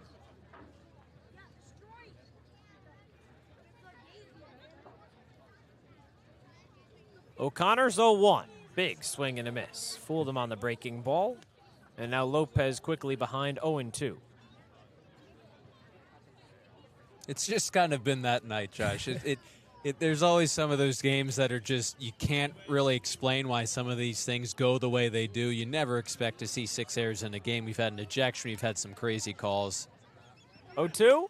Blew it by him with a fastball. And O'Connor gets Lopez down swinging. And to go back to kind of what you were saying with the frustration in the schedule, it's because especially besides maybe that Chatham game, Wareham has been in, if not leading, each of these past 4 games. Wednesday, Thursday, Friday, and at one point today, it's felt winnable. I mean, Harwich 5-3 in the 9th. We've talked about it already, so we don't need to beat a dead horse. But the 2 runs Harwich scores in the 9th, tie it up, take the lead in the 10th. And then the weather, too. That's another thing. And that one is just completely out of their control, whether they like it or not. First pitch fastball in the zone to New. He's behind 0-1. And as I said earlier, I think disproportionately it affected them more than any other team. Obviously, Bourne was caught up in that situation, too. But the power outage at Spillane Field, the fact that Wareham had the lead on Thursday, and it all gets nullified because of the rules saying that the team after the last completed inning. And it's just a tough break because you fought back to take the lead. You scored first on last night's game. You scored first tonight. So no matter what the line score shows, you're in these games. It's just the coin's not flipping your way. O'Connor goes home to New. He misses high with a fastball. Now, here's the thing, Corey. The good news is that there's another game tomorrow. The bad news is that it's against Katuitt, who put up 19 runs on Brewster today, including 14 in the 6th, and beat the Whitecaps 19-3 in 7 innings. 1-1 fastball misses below the knees, ball 2. And listen, I think part of the message is if you're the Gatemen, it's, look, Katuitt, look how they started the season. In the cellar Pretty bad. in the West. And look at them Except now. Except for their first win of the season, which came against Wareham. But, I mean, listen, they're still under 500, but 19 runs. They found a hot streak. It's definitely possible for any team to replicate that. 2-1 fastball misses outside, and now O'Connor's behind on Micah New, 3-1. But something has to break, right? You know, regression to the mean of positive luck and, you know, anything, you know, any way that we can try and spin this. As New drills that 3-1 pitch down into center field, it drops for a base hit. At some point, some of these breaks have to go the Gatemen's way. At some point, Law of averages says so, and that's just again, the fact that some of these breaks tonight have been the calls on some of these plays, they've just been so out of the ordinary. And then the weather, I mean, you talked about, there's just nothing you can do about that. And it's just unfortunate because Smythe has talked about how there's still a lot of parity in these West Division standings. It's still early in the season, but you just don't want to dig yourself a hole you can't climb out of. And it's just a shame because these games are ones you're in, you're playing well. Again, it's just not going your way with some of these plays. Fastball misses outside to Osterhaus. Still 1 out here in the 8th. 2 more runs for the Commodores have extended the Falmouth lead to 5. It's 9-4. Still threatening for more. 2 on and 1 out. Morales and New on base. Osterhaus grounds that one over to Randall. Could be 2. Flip over to second for 1, and that's the only play. Fielder's choice for Osterhaus. Reaches safely over to first. New retired at second, so now they're on the corners with 2 outs in the 8th. And I think the biggest thing for the Gatemen, obviously, listen, they're producing a good amount. Some tough games, either with the offensive side or the defensive side, but I think the toughest part, because the talent's there, the work's there, it's just going to be mentally, how do you bounce back from some of these tough losses and tough games that are out of your control? But again, it's this snowball effect. Bear Harrison takes the first pitch downstairs for ball 1. I mean, there's at least 2 games across this 4-game skid that you think definitely should have gone your way. The Harwich game, the Bourne game Thursday, and it's just tough. Those are the 2 that you can kind of spot. Yeah. And then, there was a point today where, you know, we both thought that this could change, something could happen. 1-0, Harrison hits that one into center field. Cruson jumps at it and can't make the grab. Gets away from Randall on the toss back in. He thought he had it. And here comes another run. That's Osterhaus scoring safely, and it's 10-4. The throw into Randall, I mean, he just lost that. It hit off his glove and then bounced off his foot, started playing almost hacky sack with it, and it's just kind of representative of this game defensively for the game. You go back to Harrison City, even on that play off the end of the bat, a dunker into left center field, kind of falls into no man's land, not hard hit. Up to 7 errors here tonight for the Gatemen. It's just, you have to get out of the inning and then just try and flush this performance here tonight. I mean, they can't get back to Spillane Field fast enough, but they still need to get one more out here in the 8th. First pitch misses outside to Zuckerman. And it's just tough because in this game tonight, it's just not your best performance. It's just how you bounce back, but it becomes more difficult with each loss, including some close games that don't go your way. O'Connor deals. Breaking ball finds the inside corner. And it would say a lot about the team if they could rebound from this and then turn it into a winning streak. That's a team of character right there. But again, it's a lot easier said than done. Yep. Started off 0-3, then 4-game win streak. 1-1 fastball misses upstairs. 4 runs, 7 hits, 7 errors. That's the line across the board for the Gatemen tonight. Falmouth up 11-4. Here in the 8th. 2-1, big swing and a miss from Harrison. Count even, 2 balls, 2 strikes. Yeah, and it's just here in the 8th, it's just kind of fallen apart. It's where things have really started to stack up. Early on, it was just some difficult plays in the field, some bang-bang plays, and now it's just sort of, and now a tough game. Things have really just fallen off defensively. 2-2, breaking ball misses outside. Now a payoff pitch coming up to Harrison.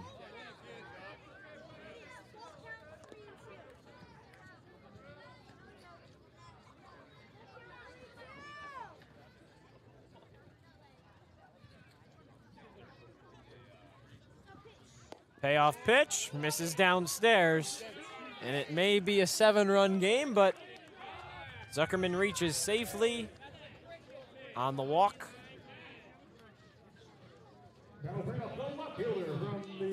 That brings up Ashton Wilson. And now Cory, Ashton Wilson is now 1 swing away from just sending us home, if he can hit one out of the park. And it really is a shame because if you're the Gatemen, you know you're better than this. You're a team with a lot of talent. You've showed that across the season so far. Again, it's just tough because you look at the line score and you're just trying to find a silver lining there, and it's just been tough, especially in this inning. Wilson fouls one back. I mean, they have to know that they are better than this. This team has shown so many times this year that they are better than the performance that's going on the field right now, especially defensively. I mean, there was a stretch where, this team was locked down in the field. 0-1, big swing and a miss. Wilson behind 0-2. And that's why I said you just got to flush this performance and pretend like it didn't happen. The thing that makes it difficult is it's come after 4 losses already, so it makes it more difficult to do so because then it's in the back of your mind that this is a losing streak. It can't be the straw that breaks the camel's back. Exactly. 0-2, swing and a miss. Credit O'Connor. O'Connor gets through it. And thankfully, the Gatemen out of the 8th inning. It's 11-4, Wareham down to its final 3 outs here from Gov Fuller Field on Cape League TV. Wareham-based AD Makepeace Company, founded in 1854, is North America's largest cranberry grower and recognized leader in environmentally responsible real estate development and land stewardship. For 171 years, AD Makepeace Company has supported community events and organizations like your Wareham Gatemen. Visit admakepeace.com to learn more. Here at the Mass State Lottery, we're known for our monster wins. But there's no bigger win than the $1 billion we provide each year to support all 351 cities and towns in Massachusetts. In our game, we know that supporting local businesses and helping communities is how we all win. Because at the lottery, we're all playing for the home team. The Mass State Lottery. Welcome to the state of winning. Legacy Insurance has been servicing Wareham and the surrounding areas since 1980. Call Legacy Insurance for all your insurance needs at 508-295-1315. Legacy Insurance, your hometown agency. As the sponsor of tonight's game, PCT Federal Credit Union is proud to root for the home team. We're thrilled to offer great rates on auto loans, home equity lines of credit, and so much more. Visit us on Cranberry Highway in West Wareham. 11-4 Falmouth lead. It's the top of the ninth, and this one nearing its end. 8-9-1 for the Gatemen. Cruson, Breifogel, Randall due up. With Wareham down to its final 3 outs. Zach Johnston on the mound for Falmouth. The lefty trying to end off the Gatemen here in the ninth. And I said it briefly to end the 8th, but I know it was a tough inning for O'Connor, but you got to give him some credit. The resolve he showed on the mound. He had a lot going on behind him. Everything's just kind of falling apart behind him. He got out of the inning. He pitched through it. Give him credit. I mean, that's just not how you want to start out your first summer appearance. Lefty, Cruson drops down a bunt. It tails down the first baseline, and he'll reach safely, beating just about the entire right side of the Falmouth infield. So a leadoff bunt single for Chase Cruson as the leadoff man on, and now pinch hitting for Easton Breifogel will be Van Shayen.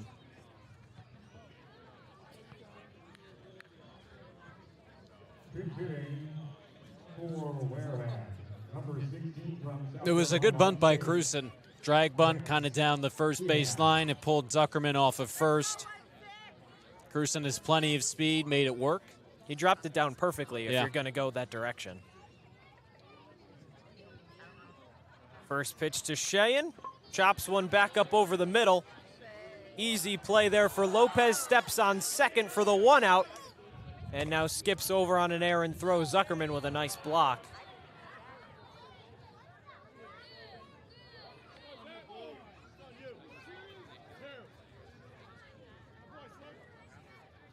Cruson out. Shayen safely at first on the error. Throwing error from Lopez.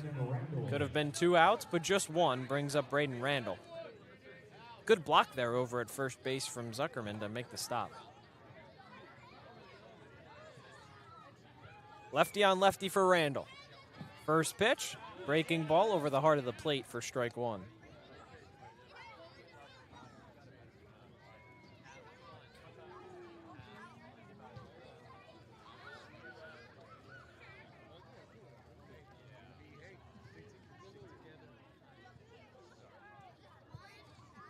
Oh, 1 skips in the dirt, and a nice block from Harrison. Keeps it in front.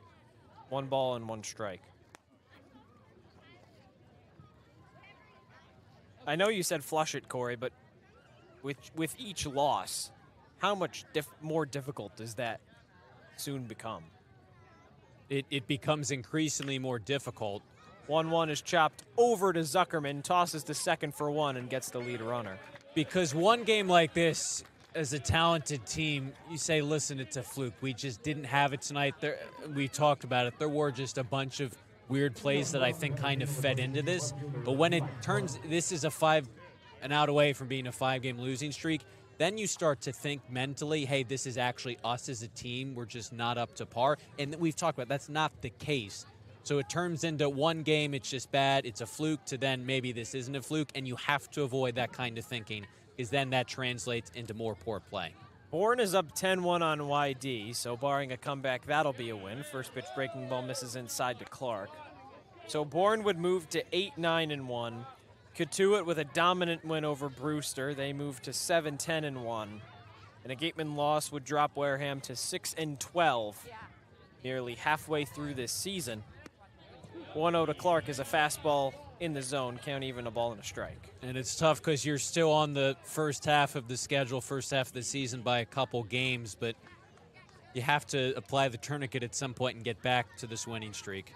1-1, breaking ball at the knee, strike 2. But still, there's a lot of season left, Cory. Just a year ago, Harwich 2-17 across the entire month of July. True. And they went on to win the Cape League title. So there's a lot of time left, but it's got to start clicking together. 1-2, Clark fights that one off. Big hop over the second baseman Osterhaus and drifts into center field. Randall safely over to third, and Clark into first with a 2-out single. It's about time the Gatemen have a bounce go their way. Nice to see Clark pick up a hit right there on a really high hop. And listen, what you said there, Josh, about Harwich winning the championship after that month of July, I think that's 2-17. It's got to be part of the mentality and the message Ryan Smythe, the rest of the coaches can pass on to this Gatemen team. Yeah, it's 2-17. Yeah, you could look at Gatemen and out away from being 0-5 in the month, but 2-17. First pitch fastball in the zone for Chris McHugh.